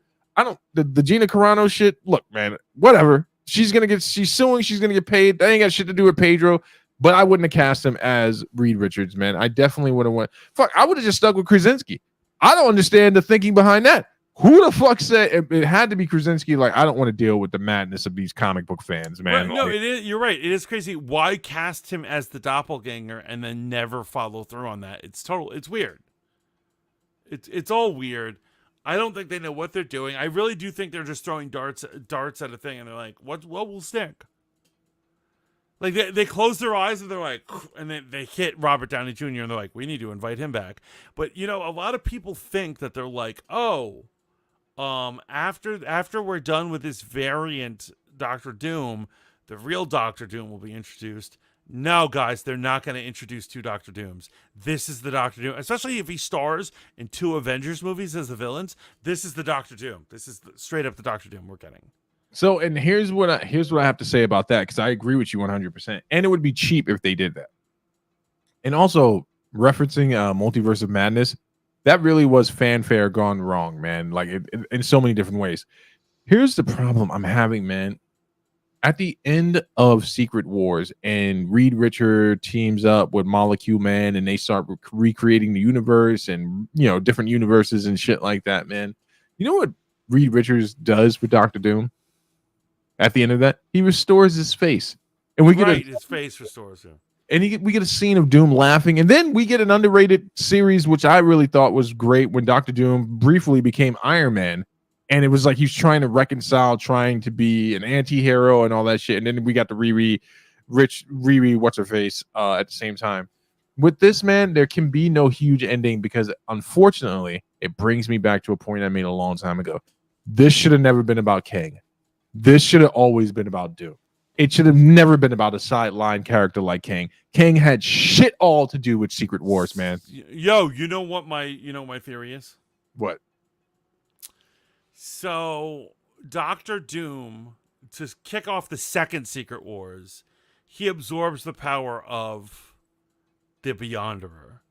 Yeah. I have a feeling that they were like lying to us that Kang was going to control both. He was like he was going to be in Kang Dynasty and Secret Wars. I think Doctor Doom. I bet they didn't know who they were going to cast at the time when they came up with this plan. Was going to swoop down and absorb Kang's power. I wouldn't disagree. Or whatever power he acquires, or whatever.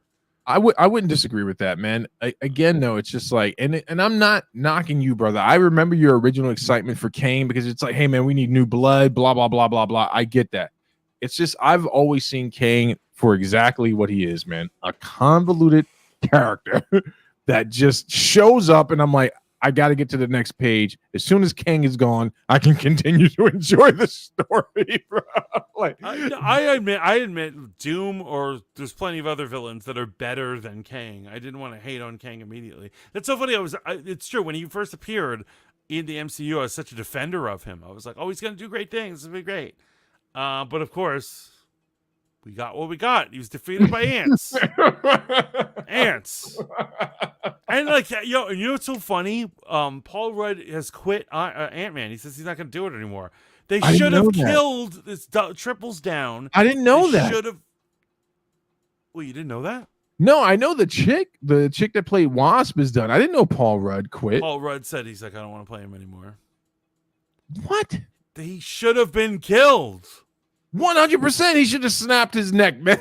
Like, who wants to deal with all these finicky actors? And they're like, you know what? I'm bored with this. I'm like, you're lucky to be in the Avengers, Paul Rudd. It's a romantic comedy because you don't get a lot of work. Should be freaking sucking my. What do you? I mean, besides the $84 million payday, and a shout out to Joe Rogan, because Joe Rogan, in a very prophetic way, called this during an interview with Robert Downey Jr. Do you not know this? I do not know this. Yeah, literally, he interviewed Robert Downey Jr. shortly after Endgame came out. And he's like, "So you'll never do it again?" And Robert Downey Jr. responded by saying, "Wouldn't it be cheap if I put the jersey back on after everything?" And then Joe, I'm paraphrasing. Joe said, "Here's what I think is going to happen." And Critical Drinker actually did an edit of it. He's like, they're going to release a couple of subpar Avengers movies, and then the interest will start to wane. And this is going to go back to your point. And then you're going to come back in and save the day. And yeah, he said that. This is nuts. DT Dub says Robert Downey Jr. does not fit Doom at all. No. Lowe says they claimed in the panel this wouldn't be a variant. To be honest, I don't really think they know the schematics of all of it. So I would say sit tight. Don't assume anything is sacrosanct. Press and panels say shit all the time that ends up being wrong, right? Right. Absolutely. So Absolutely. they're going to add Doom to the Avengers with no Fantastic. They're going to basically have them, what it appears, and I want to say appears. I don't want you later on to say, oh, you're wrong, Mantis. It appears that they're having Doom independently of the Fantastic Four. In the Fantastic Four movie, there is currently, as far as we know, there's no Doctor Doom cast. Right. Unless they're going to put him in that movie. But the enemy in that is Galactus. Yes. Yes. And so... which is set in a universe that's a futuristic 1960s type scenario. You know what's funny about Fantastic Four? I love it and I hate it. I'm so curious as to what they're doing. Oh, I'm definitely going to go see it. And so what they said is that essentially Fantastic Four movie is they're not going to do an origin again. They're going to skip over the origin, or they might show it in like a flashback. But really the concept is they've been adventuring for many, many years, and they've already had both their kids, Franklin and Valeria, and their scientific breakthroughs have changed society. So it like looks like the 60s, but it's futuristic, and they've been being heroes for many years before Galactus shows up. That is interesting. I will say that is interesting. I really hate that. I hate this like female Silver Surfer thing. Right. But if they remove Doctor Doom from the villain list of Reed, I don't know how to feel. But once again, they removed Ultron from Ant-Man, so they could. But this is like, all roads lead to the Avengers, right? And this is, kind of the razor's edge, the catch-22 of the Avengers being the most successful property in regards to comic book films, right? They don't know how not to make the Avengers the forefront. Instead of doing the legwork to just get us the Fantastic Four movie when we were supposed to get it and releasing it in a way that makes sense, we went into a multiversal saga, right? And in retrospect, none of this should have happened. But it, we got Deadpool versus Wolverine. But it should have just been the next arc. I am not excited about it, but I do have to look at what they're doing pragmatically, man. The Russo brothers, their career bombed outside of the MCU, but they did direct some of the most successful films in the MCU.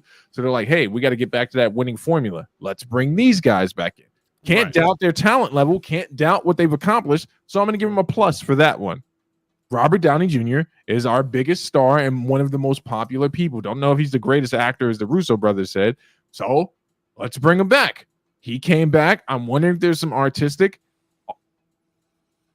truth to the fact that he loves playing complicated characters. Can he play Doom? That's what we got to figure out. But do we have enough time for Doom to even freaking matter? That's my problem, bro. We don't have enough time to even care about this character. You know what it is? They're going to give us a watered down Doom. That's what I'm saying. Because they've got 2 movies. And you know my theory about Secret Wars is? What? You know how they never Marvel has never to date adapted an actual comic book story to a movie. What they do is they take several comic book stories and adapt them, and you get kind of like a little of each, right? Right. I think not only is Secret Wars going to be Secret Wars 2 primarily. Secret Wars 1 was like that. Yeah. But I think it's also going to be AVX. I've heard this. I've heard this, man. Honestly, I don't think so. I'm not saying it can't happen, because now the rumor mill, since the rumor mill has been right, and we got to give the rumor mill its credit, apparently the next saga is the mutant saga.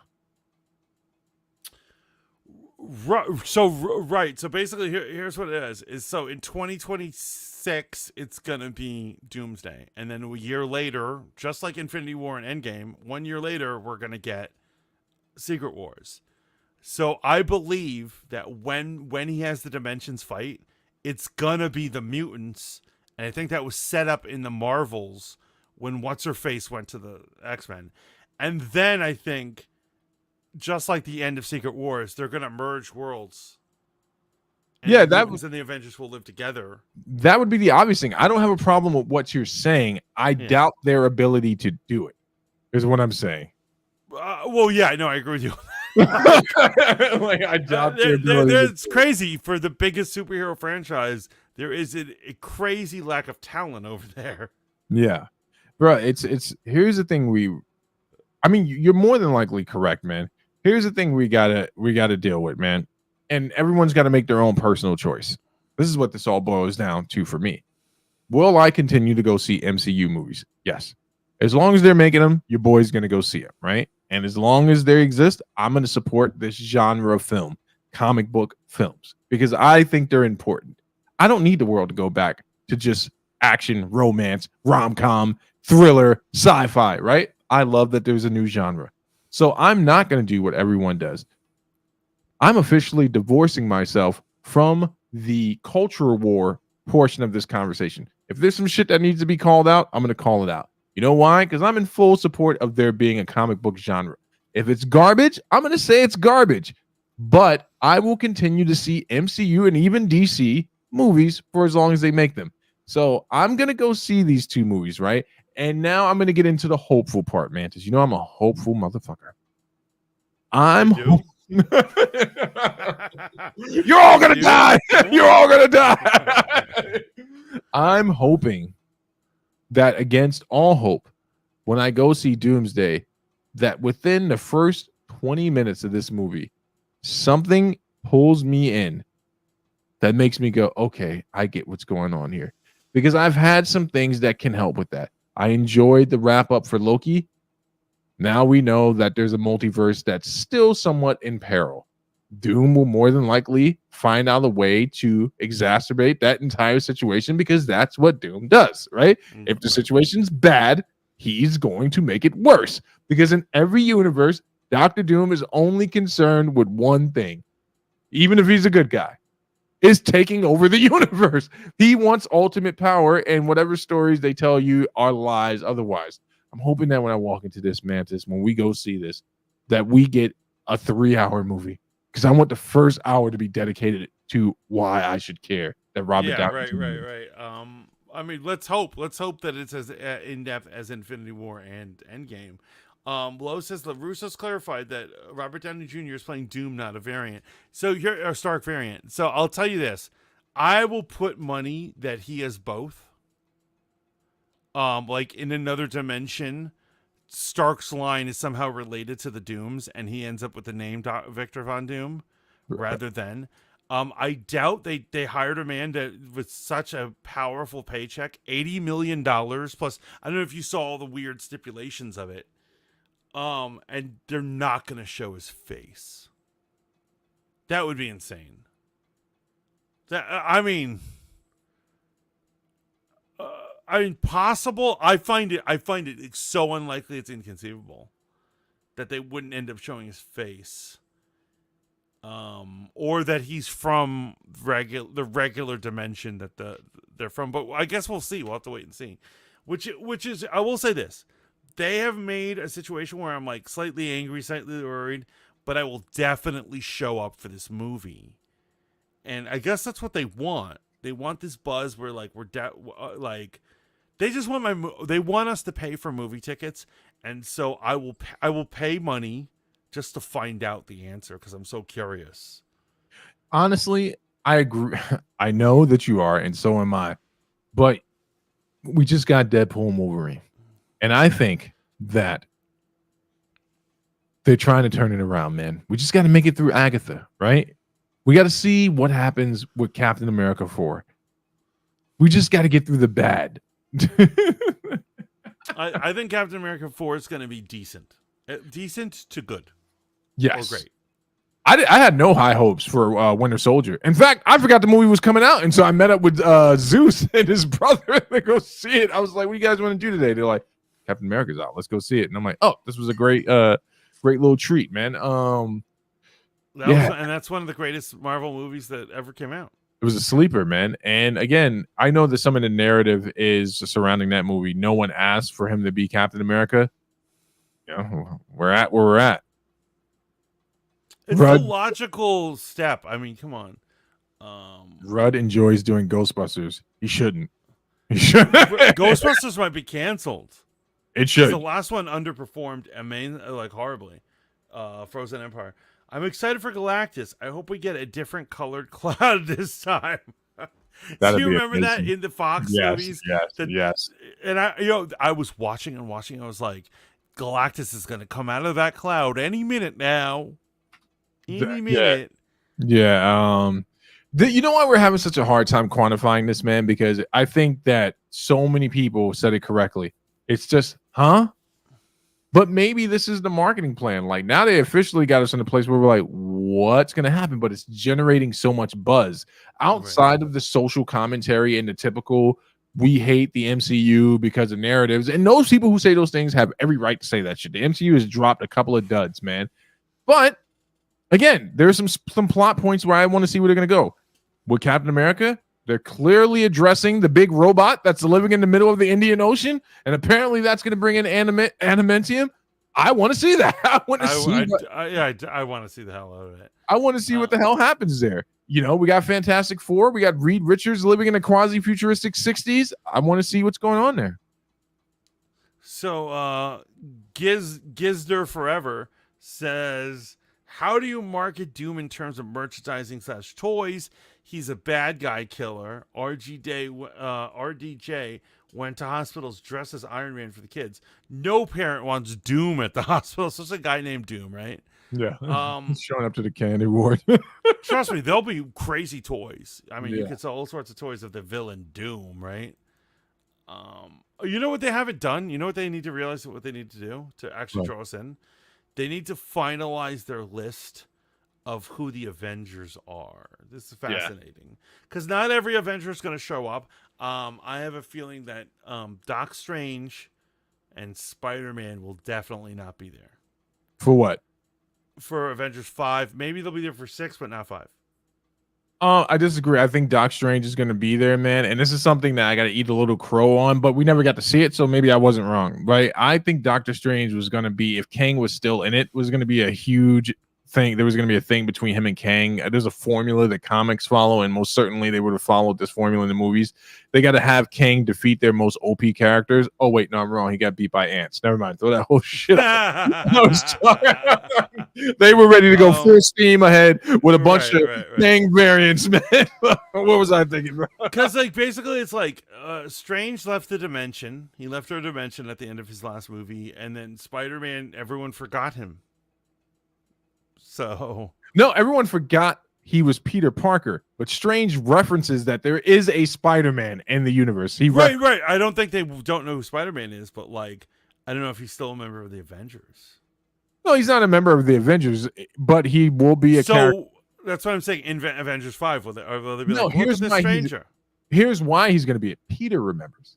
He has all the memories, and he's still going to be that same Peter that's willing to go into a fight. And this is real Spider-Man. And I'm going to say this for all you Spider-Man stans. Peter Parker in the comic has always known that he should have never been at some of these tables, man. Like, even when they were going to fight Thanos in the Infinity Gauntlet saga, he's like, why am I here? Why would they pick me? Well, because you were left, Peter. You were the person left, and I think he's still going to be a hero and show up to that. You could be right, of course, but I think Doctor Strange is going to be there. I don't think Scarlet Witch is coming back for Avengers 5. Yeah, I mean, I don't know if she'll be ready by then. I mean, there seems to be no property that's going to guest star her before that comes out.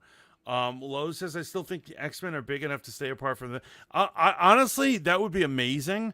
However, that's the name of the current brand of Marvel. It's crossovers. The thing that makes this different than any other attempt at superheroes, like even, here's what it is. In Fox, it's like X-Men, the Fantastic Four, and Daredevil were all owned by Fox, yet they didn't have them cross over even though they're in the same dimension. And they were trying to, but they just couldn't get it off. Right. And so the fact that Feige pulled this off is the brand. So now that they have the X-Men, they have to cross them over because people demand it. Right? Yeah. This is their thing. He's going to have to do crossovers till the day he's fucking dead. Oh, I love that part in friggin' Deadpool and Wolverine. Till you're 90, motherfucker. Till you're 90. You're a 90-year-old Wolverine. It's going to be fucking pathetic. I'd rather see a fresh take on the X-Men in their own universe. I wouldn't mind that. I don't mind that, but here's where I'm going to disagree with you, Lo. No, I don't want that. I want shit to be cohesive, but I wouldn't mind if the X-Men were the focal point in their own movie. I wouldn't mind if they referenced that they were Avengers, because the Avengers add to what makes the X-Men so tragic. Captain America stood by while Genosha got fucking massacred, right? It makes it more weighty knowing that the Earth's greatest heroes didn't come to the aid of the X-Men. And I'm really going to be interested, even though I won't wade in these waters. If you don't like woke shit, you probably shouldn't go see the X-Men, because the entire story is about persecution. That's literally the X-Men story, bro. That's literally. So oh yeah, that's something we didn't mention about Deadpool. This is fascinating. Something that was revealed in Deadpool that like had never been revealed is that there are some sort of Avengers. We don't know what kind because they've never been mentioned in Earth 10005, which is the Foxverse. Because in the beginning of the movie, before any of the interdimensional stuff happens, he goes to Happy Hogan and he's like, I thought that too, but they were actually fucking with our heads. They say 616 when he's there, and they go back to 1005. Wait, do they really? Yeah. So that takes place later on. No, it's just some time faring shit. I'm almost, and I should have not had a pirated copy where I could have verified that for you. Oh man, it was weird, but but Wolverine's universe, the replacement Logan, he did acknowledge that there's Avengers in his universe. He was like, "Fuck the Avengers." Said it cold too. Right. Bex says now, why he lying to us? Talking about me. I'm a hopeful person, Bex. I see hope in children and candy canes and ponies. Why are you lying to us? I believe that things are always going to turn out good. You know when I decided to give up hope was the day I met you. That's because you were a naive Israel-bound fool, and I was trying to protect you from this harsh world. The Winter Soldier is cold as fuck. No pun intended. Yes, Yeah, I know good he is. pun. Doesn't Sony want Spider-Man to fight Venom or Mobius? GZ, I'm gonna tell you like this. It's like when your grandparent that's dying up in the attic says they want more water, but you know you can't give it to them because they could barely drink it without drowning it. It doesn't matter what Sony wants. At this point, Sony has to do whatever they can do to not get Sony has failed every standoff with Marvel. They try though. They try. They're like, we're gonna pull the things, and Feige's like, go for it, bitch. I got the Avengers. Try to make a Spider-Man movie on your own. I dare you. I dare you. And they're like, oh god, they start getting scared. They're like, okay, and then they release, we got Madam Web. They release it, and who would have thought that was? Oh god, man. Lowe said something that what did Lowe? So many stories that have been left unfinished. I have zero clue who the Avengers are and what's going on with them. So I'll tell you this. I will tell you this. It's because movies, the cost of them and how long they come to take out, they're gonna miss major things. I would say Captain America and Iron Man, and actually Thor, have missed out on some really major villains and shit, right? And so Captain America really should have fought the Red Skull multiple times. Yeah. He should have fought the Serpent Society already. Oh, Esposito playing. Is going to play the head of the Serpent Society. So I guess they're going to open the doors. But I'm saying the fact that Steve Rogers never fought them, it's weird. Yeah. Like, for instance, this is what really pissed me off. They spend all of Winter Soldier creating the origin for Crossbones. That's that guy Frank Grillo's, the actor Frank Grillo's thing. And so he becomes Crossbones, one of Captain America's biggest like thug enemies. And then the next time he sees him is in Captain America 3, Civil War. Mm-hmm. And his first battle with him as the costume villain Crossbones, he kills him. And Wanda kills him, yeah. Yeah, and I'm like, so he's only had one fight with Crossbones, one of his greatest villains? Well, let's be real, man. Crossbones was one of those characters in the comics. Like Kang, I'm like, who the fuck approved this shit? Like, what is he doing here? Well, Captain America has a lot of brain dead villains. So, like, there's Oh, not they a all lot do. of thinking. Yeah, they're all like thugs. They're all Like Cyber for Wolverine. I'm like, who came up with this, bro? Well, with Wolverine, because of the Weapon X project, remember how they just kept spitting out characters who were from Weapon X? After a while, you're like, who is this next idiot that they have? Lowe Just here to says get beaten by Wolverine. Lowe says it says Earth 616 for sure. Yeah, I thought it did. I was almost positive of that. But I don't understand. That scene takes place later on in the movie, or when does it like? No, it takes place in the beginning, like, but it's just Deadpool. But how did he get there? He had the time thing. It's just him being cheeky. It's him being cheeky, man. Because here's what I'm saying: if this girl has never met the Avengers, why would she care if he joined the Avengers in another dimension? See, here's the thing. I don't think it was about him joining the Avengers. I think it was about him hanging up the Deadpool costume, right? And just becoming like wanting to live an ordinary life.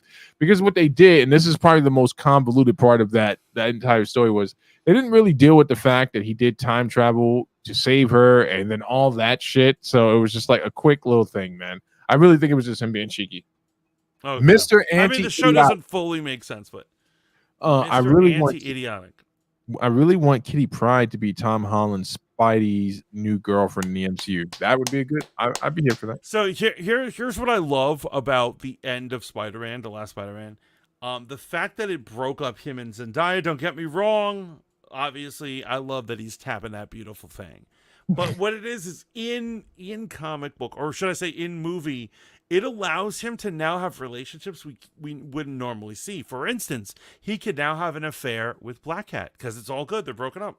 Yeah. He can also date Kitty Pryde like in the Ultimate comics. And we all know the MCU is, a lot of their stories are fueled, not solely, but a lot of it is Ultimate. Mm-hmm. I would love for him to date Kitty Pryde for a while. That would be amazing. And then if they're doing another trilogy, I would love it for her to Zendaya to appear in every movie, and he keeps getting rebuffed.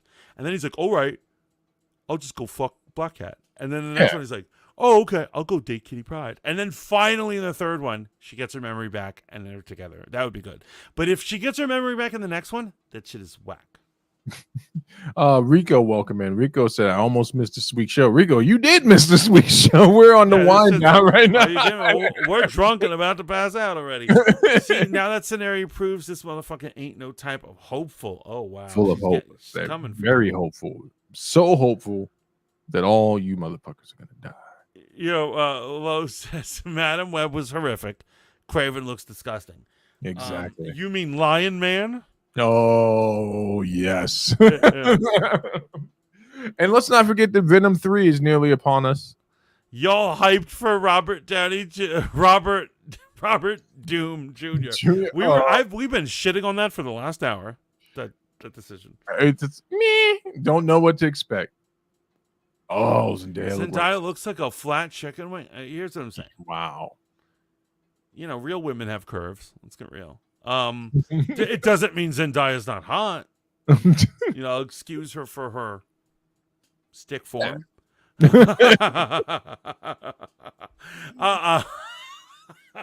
lot of shit to fix, man. We barely even talked about the Thunderbolts, man, which there was a trailer for that as well. You know what's funny? We're not the only ones. No one's talking about the Thunderbolts. People are worried no one is excited about this movie, and I think no one is. Yeah, apparently the trailer starts off with White Widow showing up to Red Guardian's apartment, and this is probably where she recruits him, and then kind of trails on from there because I stopped watching the video that was reporting on it. We know that Sentry's in it. We don't know what capacity Sentry's going to be. I don't even know who that actor is. I know who the actor is. I've seen his face. I'm like, I don't know who this guy is. I'm not ready to deal with that yet. We got to get through Captain America first, right? We got to get through Agatha, and we got to get through Captain America. Because Gizder Forever says, I would love for Tom Holland to date Ellen Page, so that's Elliot Page. Oh, Kitty Pryde. Elliot Page? Ellen Page has a brother?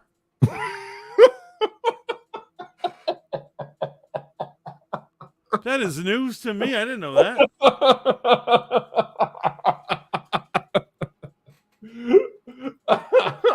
Venom 3, the final Hail Mary, says Low.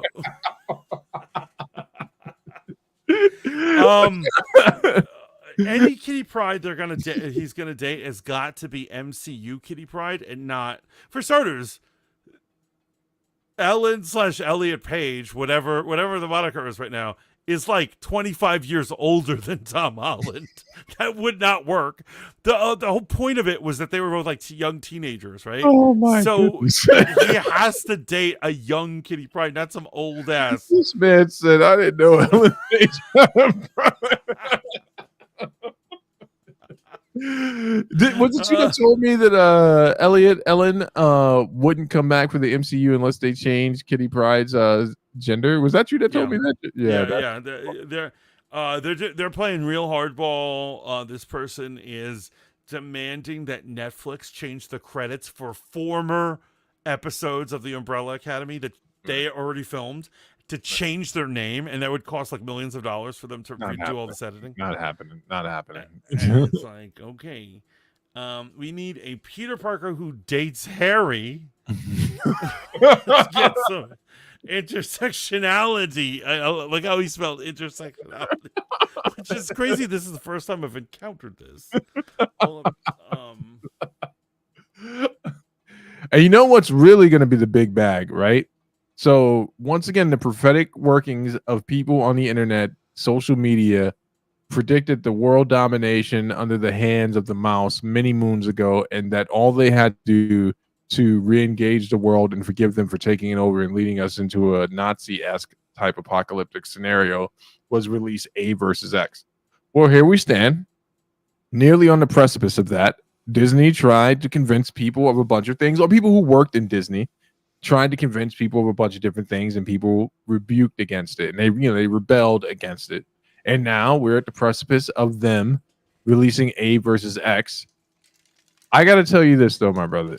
For right now, I am excited for the MCU. Walking out of Deadpool and Wolverine really did lead me to a place of like, oh, yeah, maybe I spend too much time on the internet listening to other talking heads and how they feel about these properties and what's being forced on us and what's not being forced on us and what needs aren't being met. We're not in a relationship with these fucking people.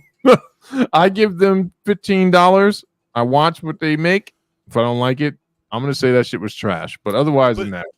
But you realize this is the last movie. If you really technically want to think about it, it's really a Fox movie made at Disney. But all the actors and stories and all this thing, that was all built around Fox. I knew you were gonna say that, but apparently Ryan Reynolds wasn't the movie he had in mind. And Kevin Feige probably sat him down and was like, there's no way in hell I'm watching you drive around a taxi cab with this motherfucker for 3 hours. We're going to make this shit big, bada bing, boom. Michael Bay.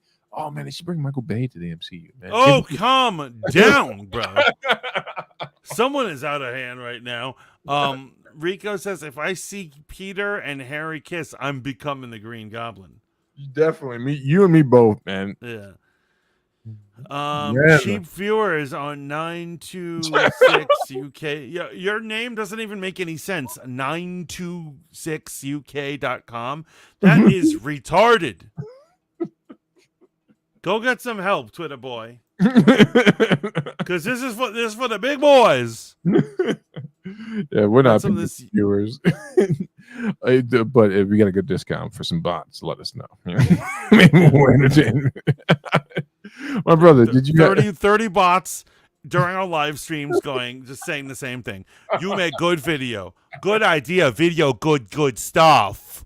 You know, and they start to repeat. You gotta love those bots, man. For those of you who are paying for your bots, we see through you. You know who you are. You know who you are.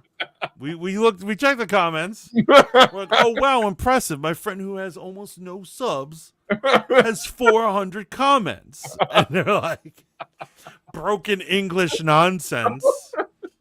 They're like, son, good, happy time, go, fun. I just thought it was the customer service people joining in on the live chat. They get Spoon or like, we're yeah.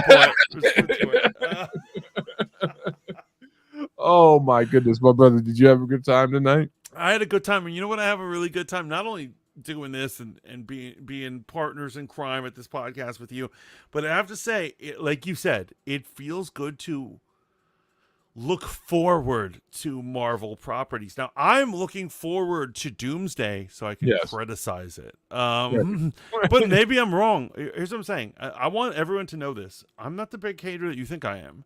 I went the Now that's a goddamn lie. If Bex don't call you out for that lie right there, man. I went the opening day to both the Eternals and the Marvels. Oof. Hoping that they would prove me wrong for my Spidey sense, detecting that it was going to be crap. Didn't work out. It was all crap. You watch Secret Invasion. That was a rough one. Here's what it is. I've suffered for the MCU. So I am hoping, here's what I'm saying. I have bad feelings about Doomsday, but I'm hoping I go there and proven wrong. Right. But I am looking forward to it. I'm looking forward to Cap 4. Right. I'm looking forward to Doomsday. Oh, I forgot, man. I'm sorry. I always do this to you, bro. I need you people who think that scene with Deadpool and Thor is going to lead to anything other than it being just a throwaway scene to give me the level of hope you have. Like, there's a real movement on the internet. They're like, this is the perfect team up, Thor and Deadpool. And I'm like, you're setting yourself up. Okay, so it's not going to be a team up. Here's my prediction. It's not going to be a team up.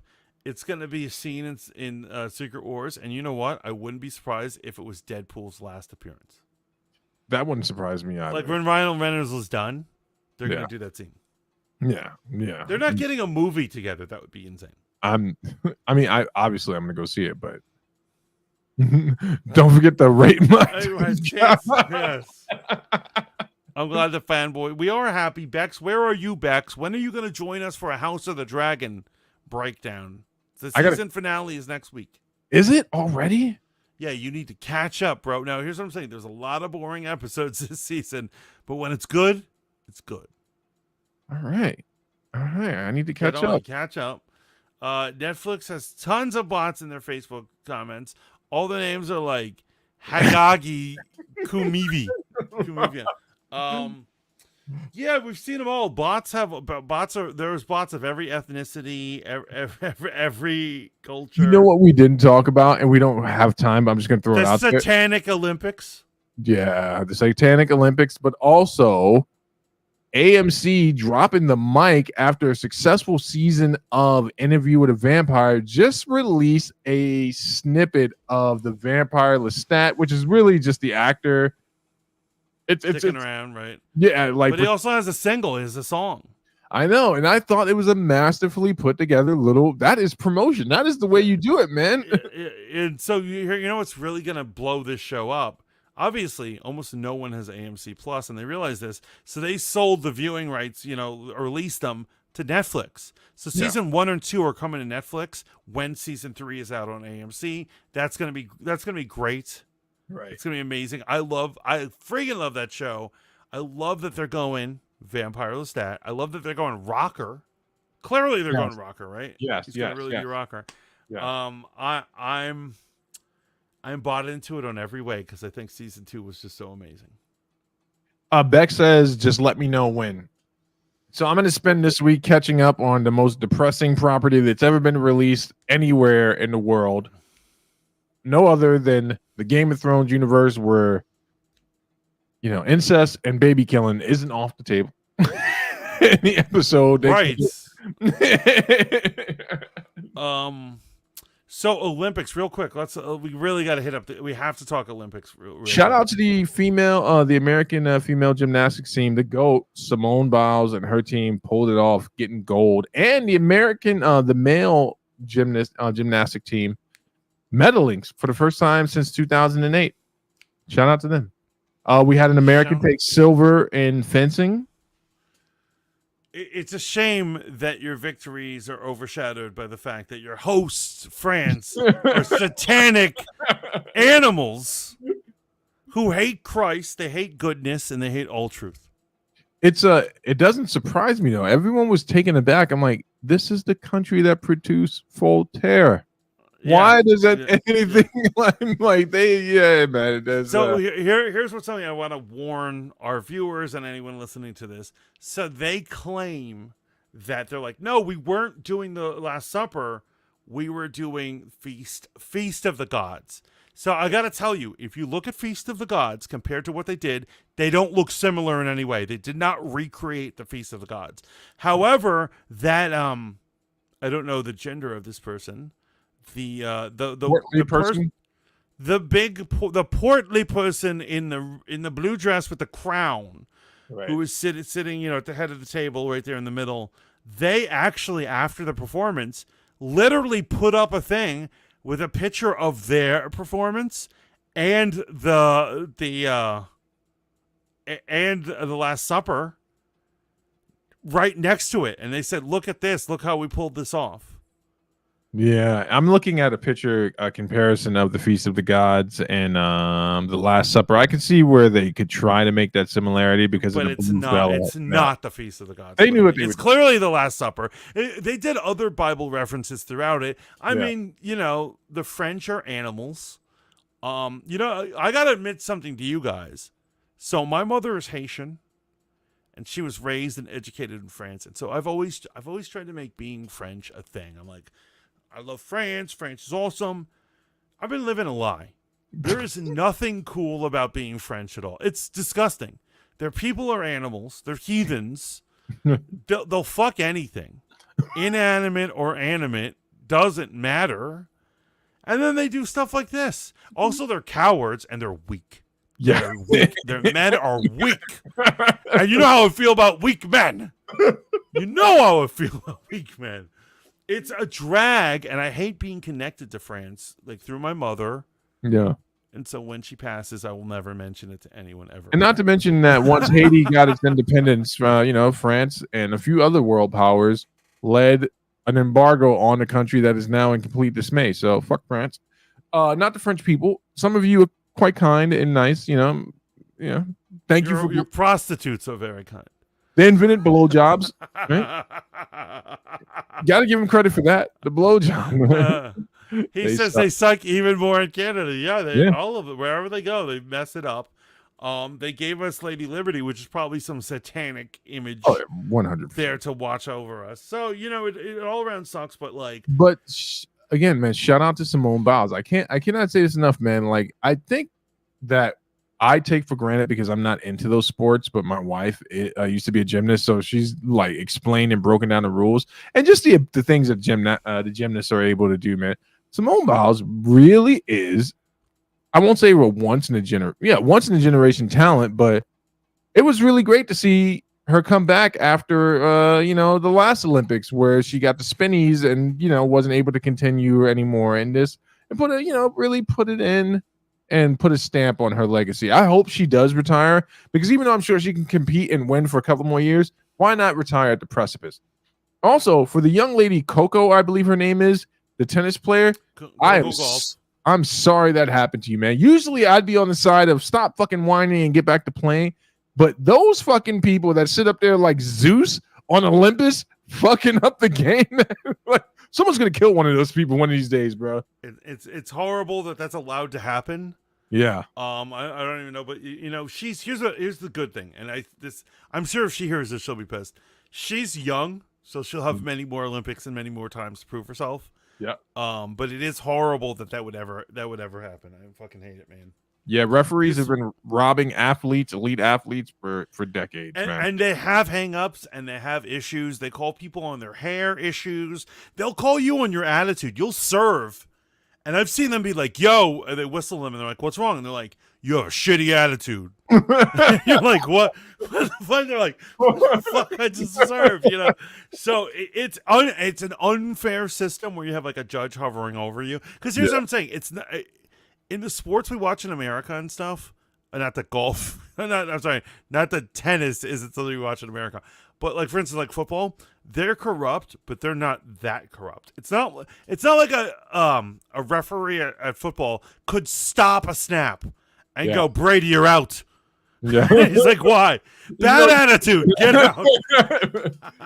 What's crazy about this whole thing, man? Just the Olympics and so. Oh, real quick, man. The rugby team. I don't know if the USA female rugby. Actually, France won the gold in men's, and women's are currently going through. USA isn't doing great. No. But I've been watching. Actually, I've been watching every day.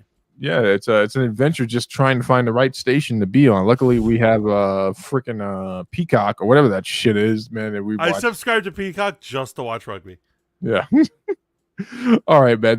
Can't wait to cancel it. That's it for me, man. Folks, we had so much fun at Mic Check because we got to premiere some new music, which I'm gonna leave up for Thursday's episode, man. Lil Wayne. You heard it here. Your boy Steve is going to relent and say Lil Wayne should most certainly be considered for GOAT status in hip hop, because he's featured on a new track, which you'll hear in the cycle on Mic Check, where he absolutely just murders it. And I had to give him his props. And because of that, I just had to pick a bunch of other songs that I thought were amazing on that, man. Thursday, we're going to be doing something a little special over on Mic Check, which is this, right? Because I'm tired of talking about this. We're going to be examining Lil Pump. And who the fuck gave this kid the right to say anything in regards to politics, life, or even a voice to order food from a fast food restaurant? That's right. We're taking a big old deuce on Lil Pump on Mic Check. We're going to need him to come to the front of the congregation, as Charlemagne the God says. I don't care that he's a Trump supporter. What I do care about is failed rappers should not be allowed to speak. Yeah, I love how that Bex is like, little who? Yeah, I was thinking it too. Little Pump. Yes, it's as homosexual as you think it sounds. Little Pump. Okay. Yes. We're taking a deuce on him, man. It's gonna deuce. I cannot wait. That's gonna happen on Thursday over on Riz Radio. Exactly. On Mic Check, which starts at 10 p.m. Eastern to 2 a.m. He's your late night hip hop DJ. He's there for you. You guys all have to tune in. You can find us on Live 365 app or wherever internet radio is found. Correct. And then tune in to me on Sunday at 6 to 10 p.m. Nothing special is happening. I'm just being an asshole. And that's a good time because I know you never get sick of my asshole look, but it's also on Riz Radio over on the Live 365 app. Until next time, we are the Fanboy Modeling School, and we're getting out of here. Peace. Ciao for now, bitches.